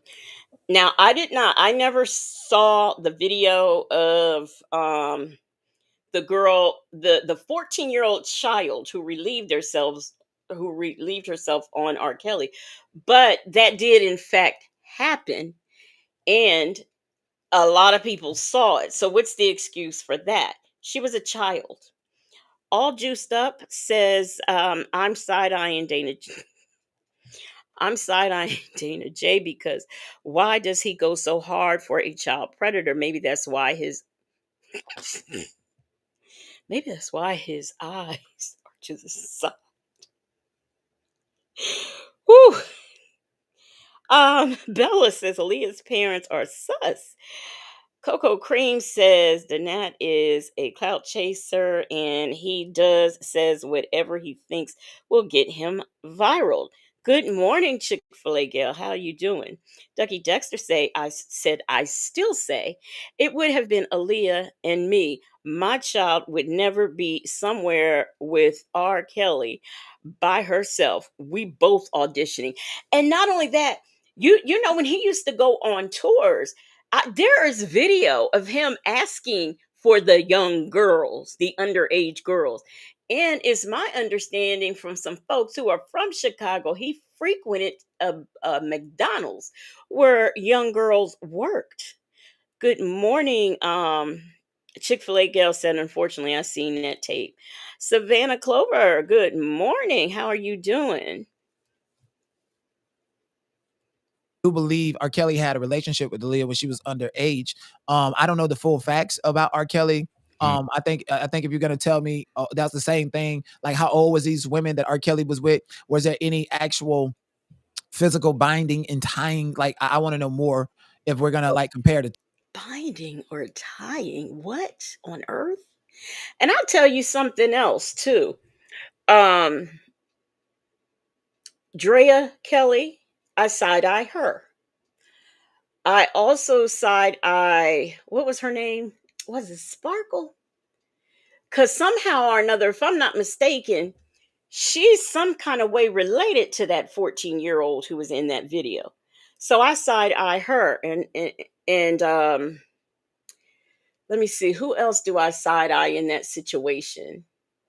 I just side eye all these people. And it's funny, I remember Drea Kelly being on Wendy Williams, because my mom was a Wendy Williams watcher. And she was talking about how the most romantic thing R. Kelly did for her was he took a chopper somewhere, think to a Wawa or something, and got her a coffee. And that was just so wonderful. At that particular time, he was holding women hostage and doing all of these things. And there's no way she did not know about any of it. None whatsoever. Them folks said, I thought Surviving R. Kelly was one of the most important documentaries to tell the story of over what? Of young black girls. Over ex I don't know if that's a code word or it's just a word I can't seem to pronounce. But she says, we are not seen the same way. And that was shown. We're not seen as victims. Let me put that up there because I don't know. And good morning to somebody came in. Who came in? I don't know. I'll get him on the next one. I'm going to put your comment up there because it's really important. Here we go. Diddy's Baby Oil says, ugh, I don't like Drea Kelly. She's just as bad as her ex-husband. Yeah, Dana J, yeah, he's a MAGA supporter. But who are the MAGA supporters? We've got that one. I don't know if that man is from Utah, but there's a man either in the Senate or the Congress who just got arrested for child looking at child videos, and another one for touching their child, another one for touching their stepchild. And we all know what's going on right now with this Epstein thing, where Trump says, oh, I didn't say they can't be released, but yet they're not released. I have not seen the Epstein files, but I've seen pictures. And I've seen the way he was looking at little girls and them sitting on his lap and everything.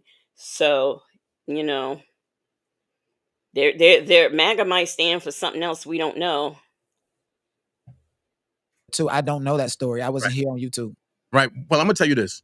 I can sit here and tell you the whole background story of it.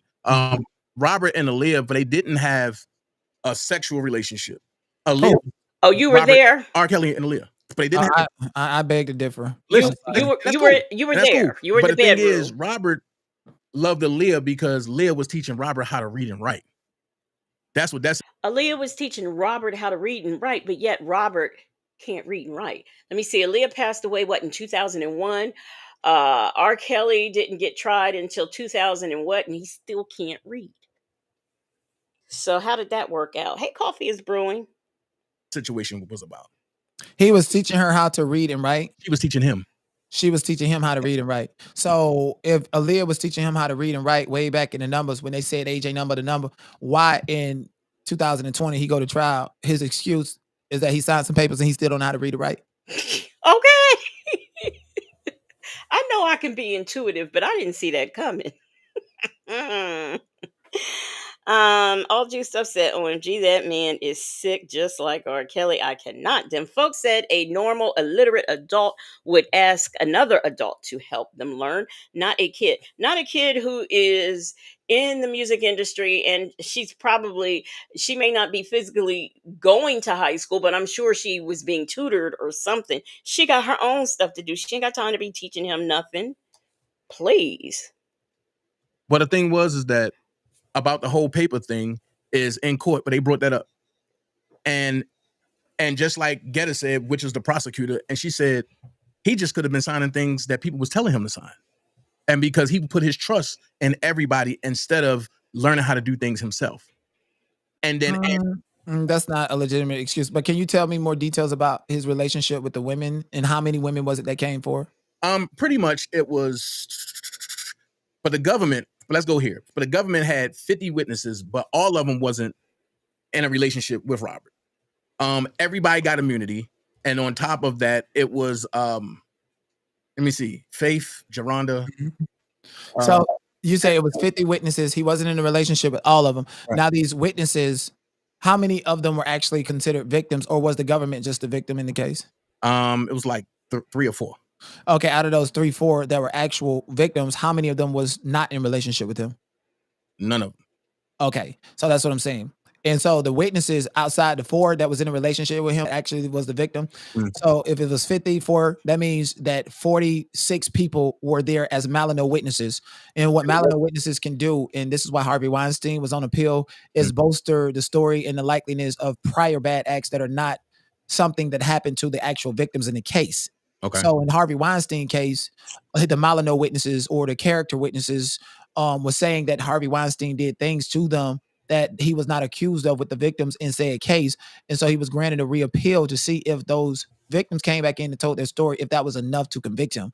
So with the ladies coming and saying that R. Kelly was in a relationship with them and did things strikingly similar to the women that were not in a relationship with them, then they just bolstered that this of his character trait. That's the biggest difference. The victims were in intimate relationships with Diddy. This man, and by this man, I mean R. Kelly. This man literally, he was holding women hostage. And it's my understanding that he had women that, like, if they, I guess, he might be into some type of BDSM. And he had a woman, I think she was a root woman, who would come and, like, if he went overboard or whatever, this root woman came over and worked on these women. And I had also, and this was years ago, I heard this, and I had also heard that I saw something. I'm gonna try to find that, see if it's on YouTube or something. And they also said that this woman drugged them and was giving them something. This man about music said, I have to agree with Dnat. Does seem smart. I wasn't sure for his behavior outside the courthouse. Them folks said he couldn't have been around at my time. That makes it even more ridiculous. He was holding women. He was definitely holding women. The victims in R. Kelly case were not in any intimate, financially, no type of relationship, no type of bonding or anything. Not true. Not true, because the 40, let's say the 46 people that were brought, they were either workers of Rob or they was runners. Out of everybody. Everybody said that they didn't want to see Rob go to jail, but they said that he was a good person, this and this, except for one man that got fired. And he said, Robert didn't pay me. And then it came out that he tried to basically unintentionally unalive Robert Kelly and the rest of the group because he got drunk and tried to drive cross country. Well, that can be, I mean, that could be maybe grounds for appeal. Like I said, I don't know. I didn't follow it. But even with that, even absent that, the fact still remain that the actual victims, like if you got 50 witnesses, rather for the government and the defense, all of them plus the actual victims say that they don't want to see you going down, that's going to tell the jury to feel more bad for the victims. If these victims don't want, like that was bad against Diddy for all of these people, like especially for Jane Doe to say Diddy did this to me and I don't want to see him go to prison, or Cassie, that's bad. So I always thought that Maroon Comey told them to say that because it establishes that that individual who is the actual victim don't have any maliciousness.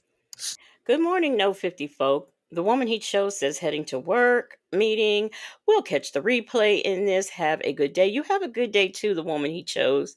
Leo Lady says, I have a friend that did work at R. Kelly house in Atlanta, and he said he understood why the girls couldn't find their way out because it was so many doors he couldn't find his way out. I had heard that too. I had heard that there was a lot of doors. I just wasn't going to say that because I know it sounds weird, but since Leo Lady is co-signing, I'm saying yes, that is what I heard, that there were so many doors they couldn't find their way out, and they were in confusement.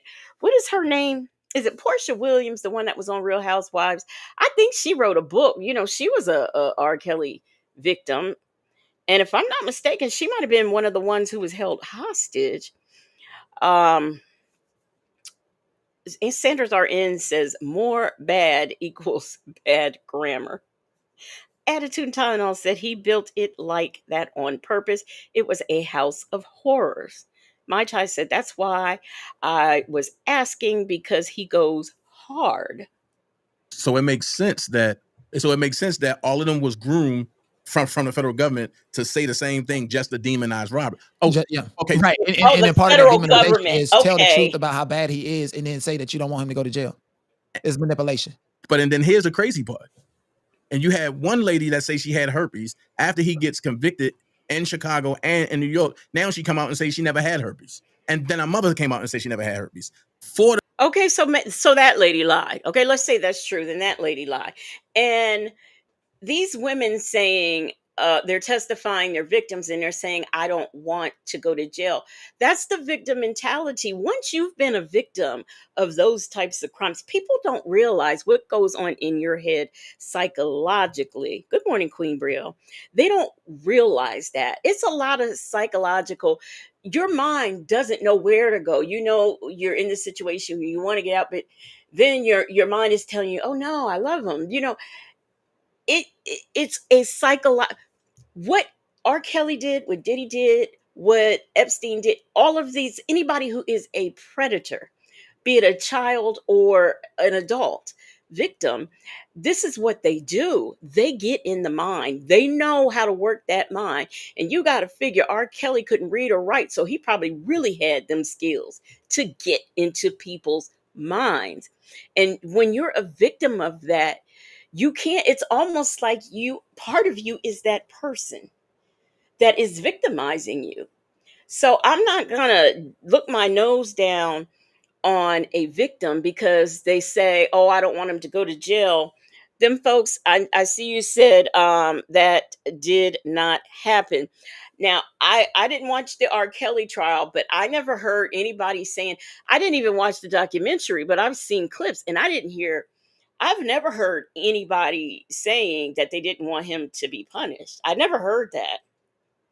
But if they did, I would understand that, because you don't know the psychological trauma that comes behind that. You don't know, you're in this situation, you're tired of being treated like this, but at the same time, you don't know how to get out, and then you're not sure you want to get out.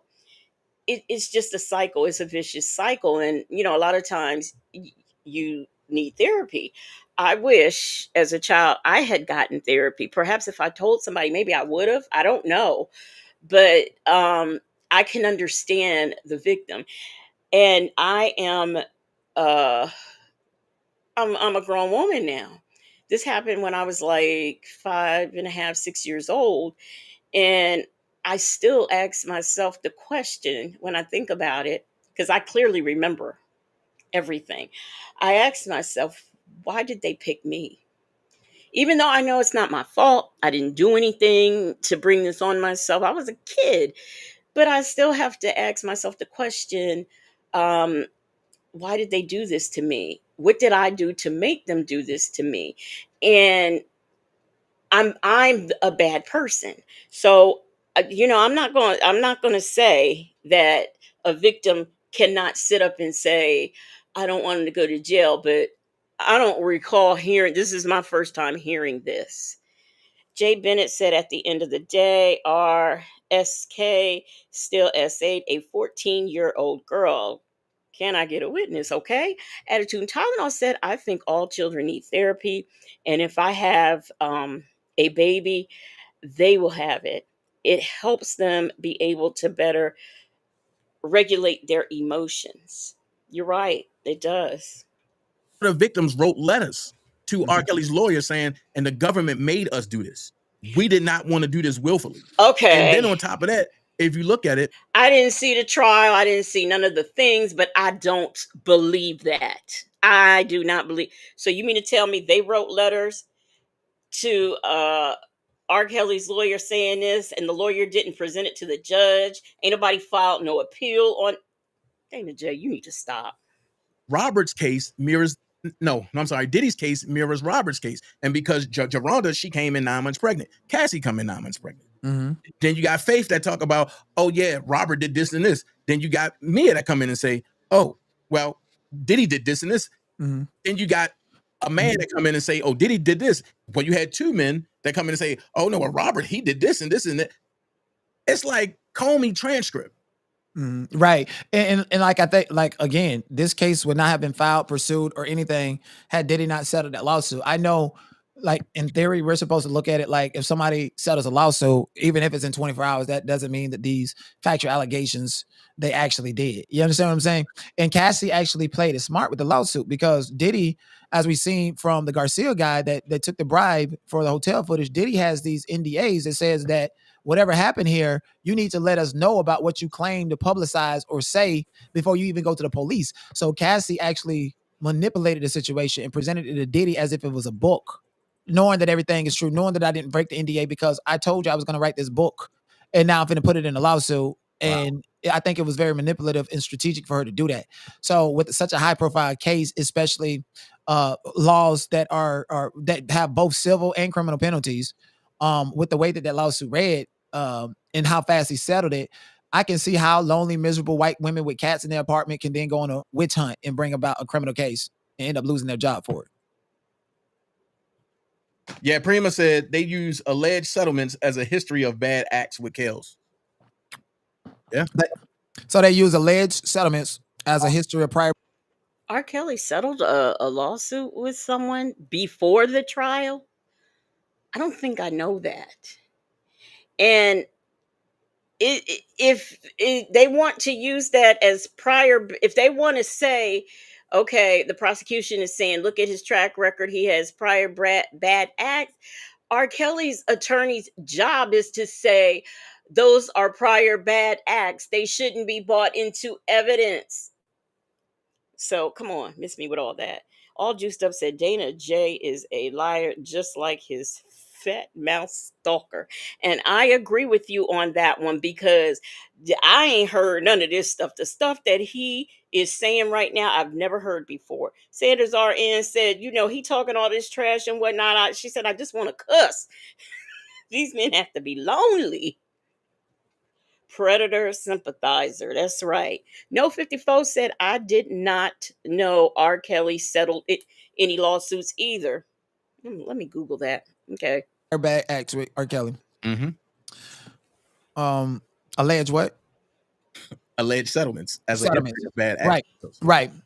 Yeah. Oh, now that all of a sudden in the next breath they're alleged. Okay. They do that, which is crazy because that's the opposition of it. Typically, you settle because you don't want that shit out of sight, out of mind. Why are we forgetting that the CFO of Holocaust, not Holocaust, but Hollister has the same allegations? Not only did he get out of jail, but the mainstream media ain't saying nothing about it though. Yes. So the crazy part about it is what I'm seeing is Comey wrote the playbook on R. Kelly. And then she turned around and had the nerve to say, we're going to use the R. Kelly playbook on Diddy. Mm-hmm. So not only did that's racist. Right. Not only did Comey set the playbook on an R. Kelly, she used people from New York to infiltrate the R. Kelly camp to make it so R. Kelly couldn't have a viable defense. And she used people that she's cool with, like Nicole Becker. And I found that out when I got to New York. I said, wait a minute, Comey and Nicole, best friends? Like, whoa, that's crazy. The only thing I see about lawsuits as it pertains to R. Kelly is him suing the federal government and everybody else because he's in jail. Those are the only lawsuits I see. I don't see any lawsuits where he settled. But, you know, Dana J said alleged, you know, he figured he'd backpedal and pussy pop on that one. But on the sake of the internet, I'm going to say allegedly. Yeah, definitely say allegedly. But for her to lose her job after this case, and you know, I'm going to definitely be covering that, doing more research. Right. It's very fishy. Right. And then we can come back and compare notes and talk more about it. Yeah, absolutely. But you know, and I know that you've been in the R. Kelly sector and that's so forth. Yeah, I know. I just don't know much about it, but I will say, given look at that, he built that sector. Nothing I'd be bragging about. The factual allegations and to compare it to Diddy, like it really has to be fact specific, like so specific. Like people have went to prison for look what they're trying to do to Letitia James. Not only is she filling out paperwork incorrectly, You can go to prison for that, but then you have to prove that it wasn't just a harmless error.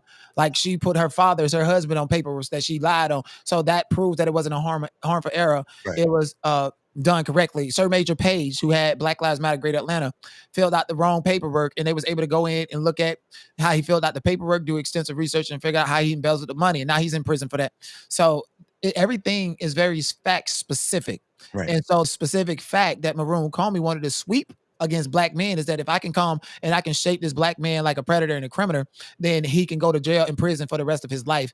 And I can get away with it because I'm a white woman. My father's just as crooked as me. Mhm. And look what happened to her. But the biggest difference in the trier of fact mind, in the concrete facts of the case is that none of the victims in R. Kelly's trial alleged or alluded that there was an ongoing intimate relationship where they had the opportunity to get away and keep coming back forth and receiving things as if it was a actual relationship. R. Kelly also did not have the operative defense that this is a traditional this is a relationship that's toxic and two people just in love with each other. This is why Diddy didn't get convicted for Cassie and Jane Doe. Right. He got convicted for Cassie and Jane Doe, but in the sense that they volunteered to be with those escorts, not in the sense that they volunteered to be to be in a situation. No, trafficking out of the question, not guilty. Y'all know what y'all was doing. Y'all know who Diddy is. You reap the benefits of. Okay, I disagree with that. If we're back to the victim mentality, so you can't say that. You cannot say that. And my only beef with Cassie is it's my understanding, and I don't know this to be true, but it's my understanding that Diddy used to beat Kim and he did it in front of Cassie. Now, if that is true, then I feel like Cassie is trash. But other than that, I am not, just because she went on and did those things and went with those escorts, I'm not going to say she is a bad person for that. It's your mind. The mind is being played with. And Diddy is a narcissist and a master manipulator. All juiced up said, I wouldn't be surprised if Dana J was brought up on charges because he is living out loud supporting a predator like R. Kelly was living out loud as a predator, making music about it. Jay Bennett. I got Jay Bennett's comment up there, y'all. The whole time I've been playing this live, that was running through my head. I don't even think it's 1,000. I really, really don't. Attitude and Tylenol said, yep, Kim also saw him beat his first baby mama. It was his scare tactic. Like, look what I can do. And I will tell you something else. I don't believe any of those kids. I think he's a child stealer too, because I don't think any of those kids are his except for that one. I can't think of his name. That's the only kid, the one that actually looks like him. Because we all know who Quincy belongs to. Oh, and the twins, we know who Quincy belongs to. That other kid, when I saw the guy, who was he? Diddy's bodyguard or something or whatever. When I saw him and saw that boy looks just like him, I'm like, okay, all right. So this one boy, the twins, the first daughter, maybe, I don't know, and then the baby daughter, maybe, I don't know, is his. Okay. Them folks said Cassie openly admitted to manipulating and hurting a lot of people. She can be manipulative and victim simultaneously. These men don't get that. Both things can be true. Mimi said these manipulators still violated women. Thank you, Miss HLS King Combs. Yeah, them twins, they are definitely his. Definitely. Of it. But then when you bring it, scores involved, the medical records are involved, and Diddy's adamant about it, then yeah, the real victims of the case are the escorts. Right. And that's why he was convicted for the Mann Act. Because those are the real victims. Okay. Cassie and Jane Doe, they was a part of it, whether they wanted to or not. You probably. How are the escorts the real victims? They got paid. And what about all the men who went over to Diddy's, was partying?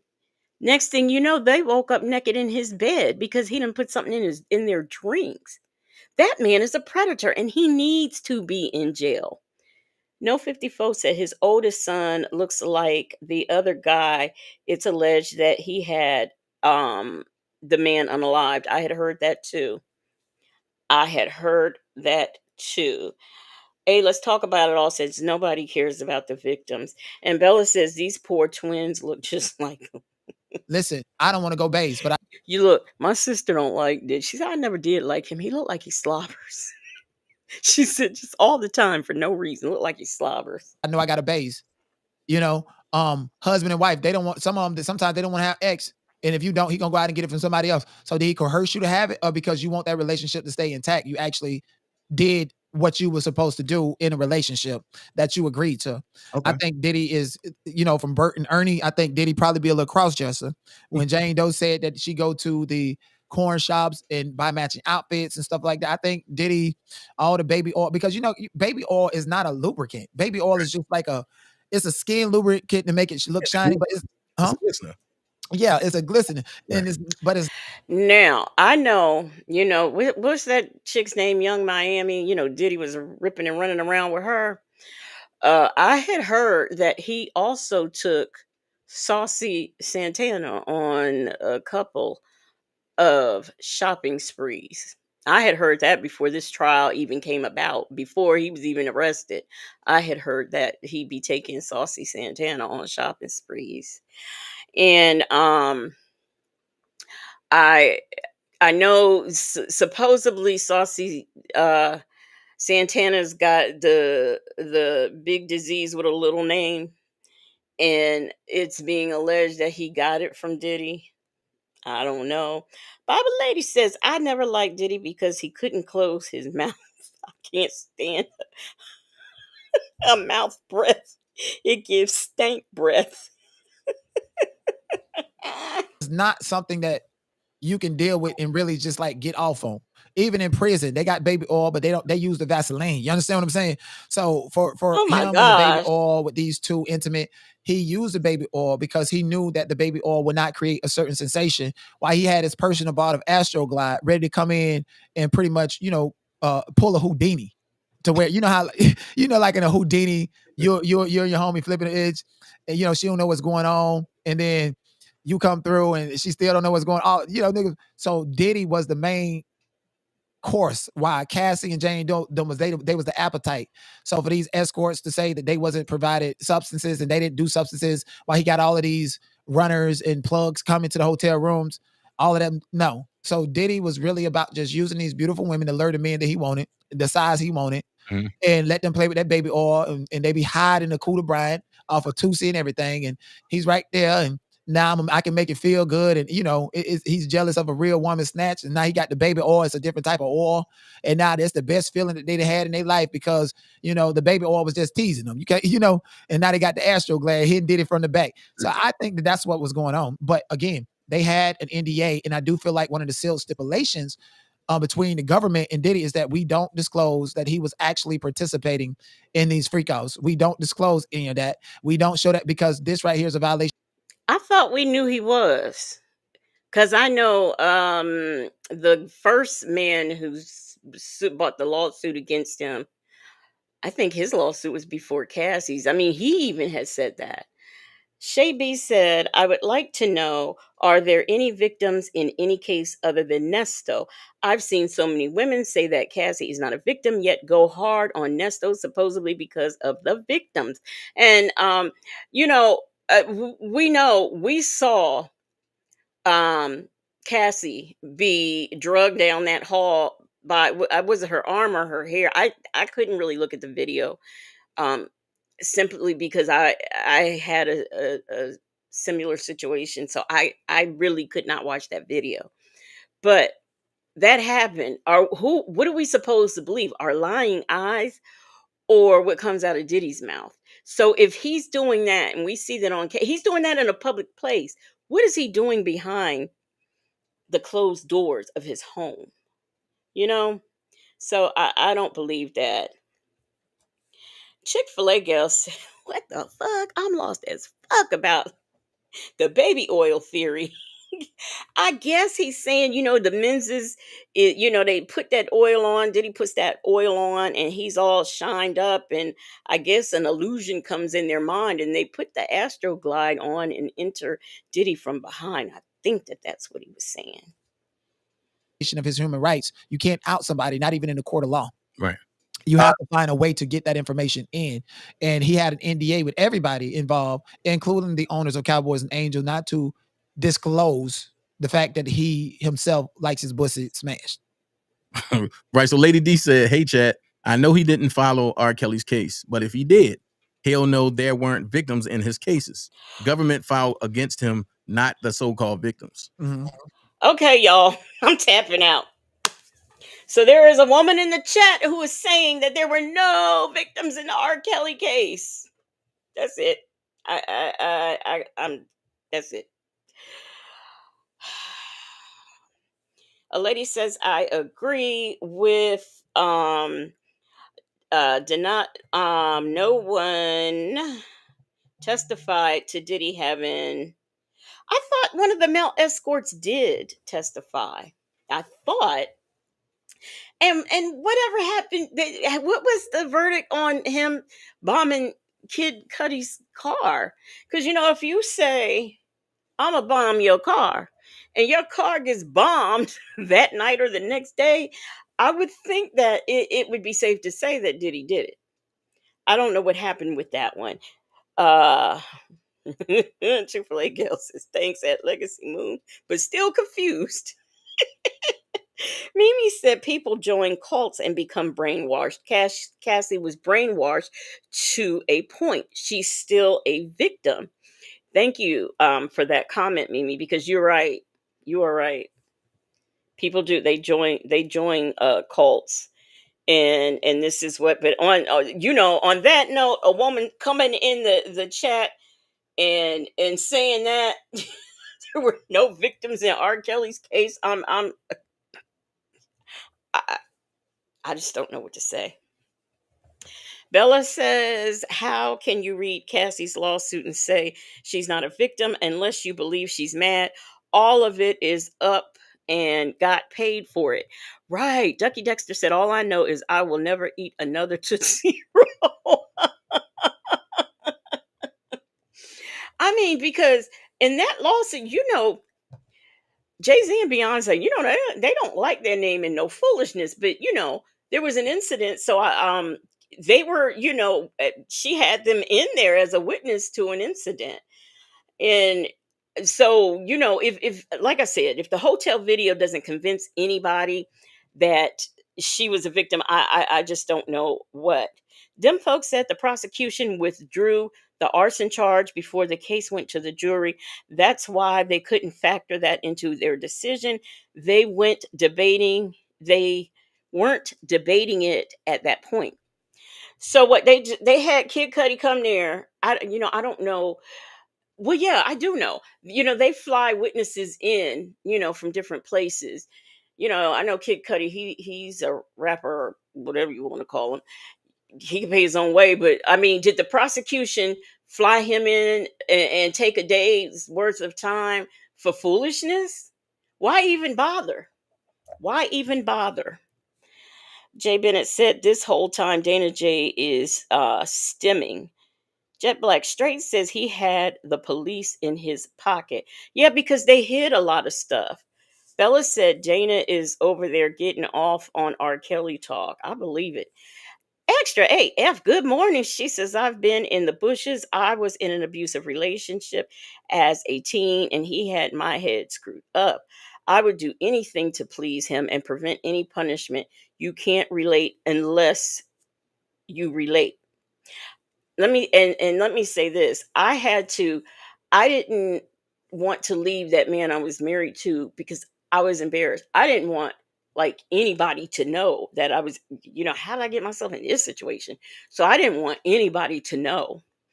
And, it's still like a little bit of embarrassment that I got in that situation. And then it came to my mind. What really made me just start the process of getting restraining orders and stuff, that he didn't understand, no contact means no contact. But the reason why I did is because I realized I'm gonna kill this man and I don't want to go to jail. So that's what finally made me stand up for myself. Hey, Aunt Nettie. Attitude and Tylenol said because they never cared about providing justice. A lady said, notice with all the videos, no one famous identified in R. Kelly, Epstein's, or Diddy's case. Some of those participants are criminals. Hey, let's talk about it all. Said it didn't matter that he broke into a man's house and on camera. Terrible. That's terrible. Shay B said extra AF. I hate that happened to you. Mimi said at extra AF, predators are excellent at their slimy craft. Man, I was married to like really had my head. I was embarrassed and I didn't want to tell anyone. I remember one time my mom came over my house because I didn't go to work and she didn't hear from me and she was calling and I didn't answer the phone. So she came over and I had like a black eye, the whole right side of my face was swollen. So I'm pretending like I'm sick and I can't get out of bed because I could not let her see me like that. It so it was just it was just the sheer embarrassment for me. Them folks said I couldn't understand why they took those arson charges off because I thought it was compelling with very strong supporting evidence at a let's talk about it all. Um hey Tanya B here. Uh I'm flabbergasted. I am just flabbergasted that somebody said that. Yeah, I'm tapping out. I'm going to take a nap. That's just it. I'm going to take a nap. So I'm gonna get out of here. I don't know what time V's coming on. I know she still isn't feeling too good. If you came into this live late, go back to the beginning because we covered some pretty good things there. No 54 said, I have never been in an abusive relationship, although my mother's first husband was to her and my cousin's husband was to her. My love and blood for women in that type of relationship. Hey, um, allegedly said this Diddy case really showed a lot of people tried colors. It showed their true colors? Is that what you're saying? It showed a lot of people's true colors. Yeah. Extra AF said I was embarrassed too, especially because my mom told me not to date him because his dad beat his mom. She told me he was crazy, but I thought he was cute. Yeah, when we are young like that, we just, you know, we want to follow our own instincts and not listen to the advice of others. Especially, you a teenager, he cute. And your mama telling you something, you be like, oh, she's old. What does she know? That's how we do. Chick-fil-A said V Lenore is having morning sickness. Okay. Bella says, I have compassion for abused women, the content creators on here that don't get a unsubscribe quick. Whew, Reef and Muff's mom said, we all done the not listening to our parents. Yup. No 54 said, I'm sorry that happened to you, both Legacy and Extra AF. So tonight, I don't know what V is doing. If she doesn't come on, I will come back on with I'm gonna look at I gotta look at this guy. I can't even think of his name right now, but I have it all saved. So I gotta look at that and see what that's all about. And if it's nothing, I might come back with some Nesto stuff or some body cam stuff. I'm not really sure. But if nobody comes back on, I'll come back on. Hey, let's talk about it all. Says I haven't been in an abusive relationship, but I had other family members that have, and our oldest daughter was in one. No 54 said my coworker was unalived by her abusive boyfriend at 8 months pregnant. Oh, my coworker was unalived by her. Okay, by her at 8 months pregnant. Okay. And it's my sister was in one, and one time he attacked her, and it was really bad. And she was in her pajamas and stuff, and she lived close to a fire station, and she went in there, and they just could not believe what they saw, and they helped her. And when the police got to the hospital and saw her, they didn't even take a statement. They just went and got him. They just went and picked him up. And I remember when the police were taking that guy I was married to away, because they saw him. I was trying to run to the door, and they saw him snatch me back because he going to talk to him. Okay, boy, he opened that door and they threw him down the steps. And then he has the nerve to call me to, I'm suing. They hurt my back. They threw me down the steps. You my witness. I ain't see nothing. I don't know what happened. I ain't see nothing. Hey, good morning, Southside, Chi-Town. How you doing? Bible lady said, my mom was a survivor of DV. Her second husband pew-pewed her 3 times. Oh no, my brother beat him beyond recognition. Reef and Muff's mom said, childhood friend was unalived in her sleep by her husband, with her mom begging her to leave ASAP. But she wanted to wait until Friday. That's when it happened. Oh. No 54 said, good for your brother. That's terrible. Well, I'm getting out of here. Thank you for the super chats. I can't remember if I got a member milestone. I can't remember. But thank you for everything. Thank you for being here with me this early in the morning. And shout out to the Marvelous Moonlight mods. Don't forget, if you'd like to support Native, I have his his information is pinned to the top of this live. And also it's on my community wall, if you'd like to support him. And also a good way to support the channel is, going to the shop, buying merchandise. Also, go back and, rewatch some of the lives. He will be back. I just don't know how soon. But for those who don't know, he is home. He went home yesterday evening. So he is home. And, just pray for his strength and that he heals and that everything, goes in his favor. So, but I will be glad. I'll be glad when he is back. I really will. And he might even be listening. So shout out to you, Native, if you are. As I said last night, when he does, I don't know when he's coming back, but I know that he really doesn't, he's not ready to talk about things yet. So just want everybody to keep that in mind. Mimi said, thanks, Legacy. This was fun. I enjoyed it. So if y'all came in late, go back to the beginning. We had some interesting stuff. Queen Black said, when they took my cousin's husband abuser away, he was crying for her to help. Don't. That's what they do. That is what they do. Man. Miss Mad About Music said, for all who have experienced abuse in one way or another, prayers for you. And Bible Lady says, this will be my last comment. Natives' lives are running on my extra device now. I've seen more of Nesto than I care to, but anything to support our tribe, brother.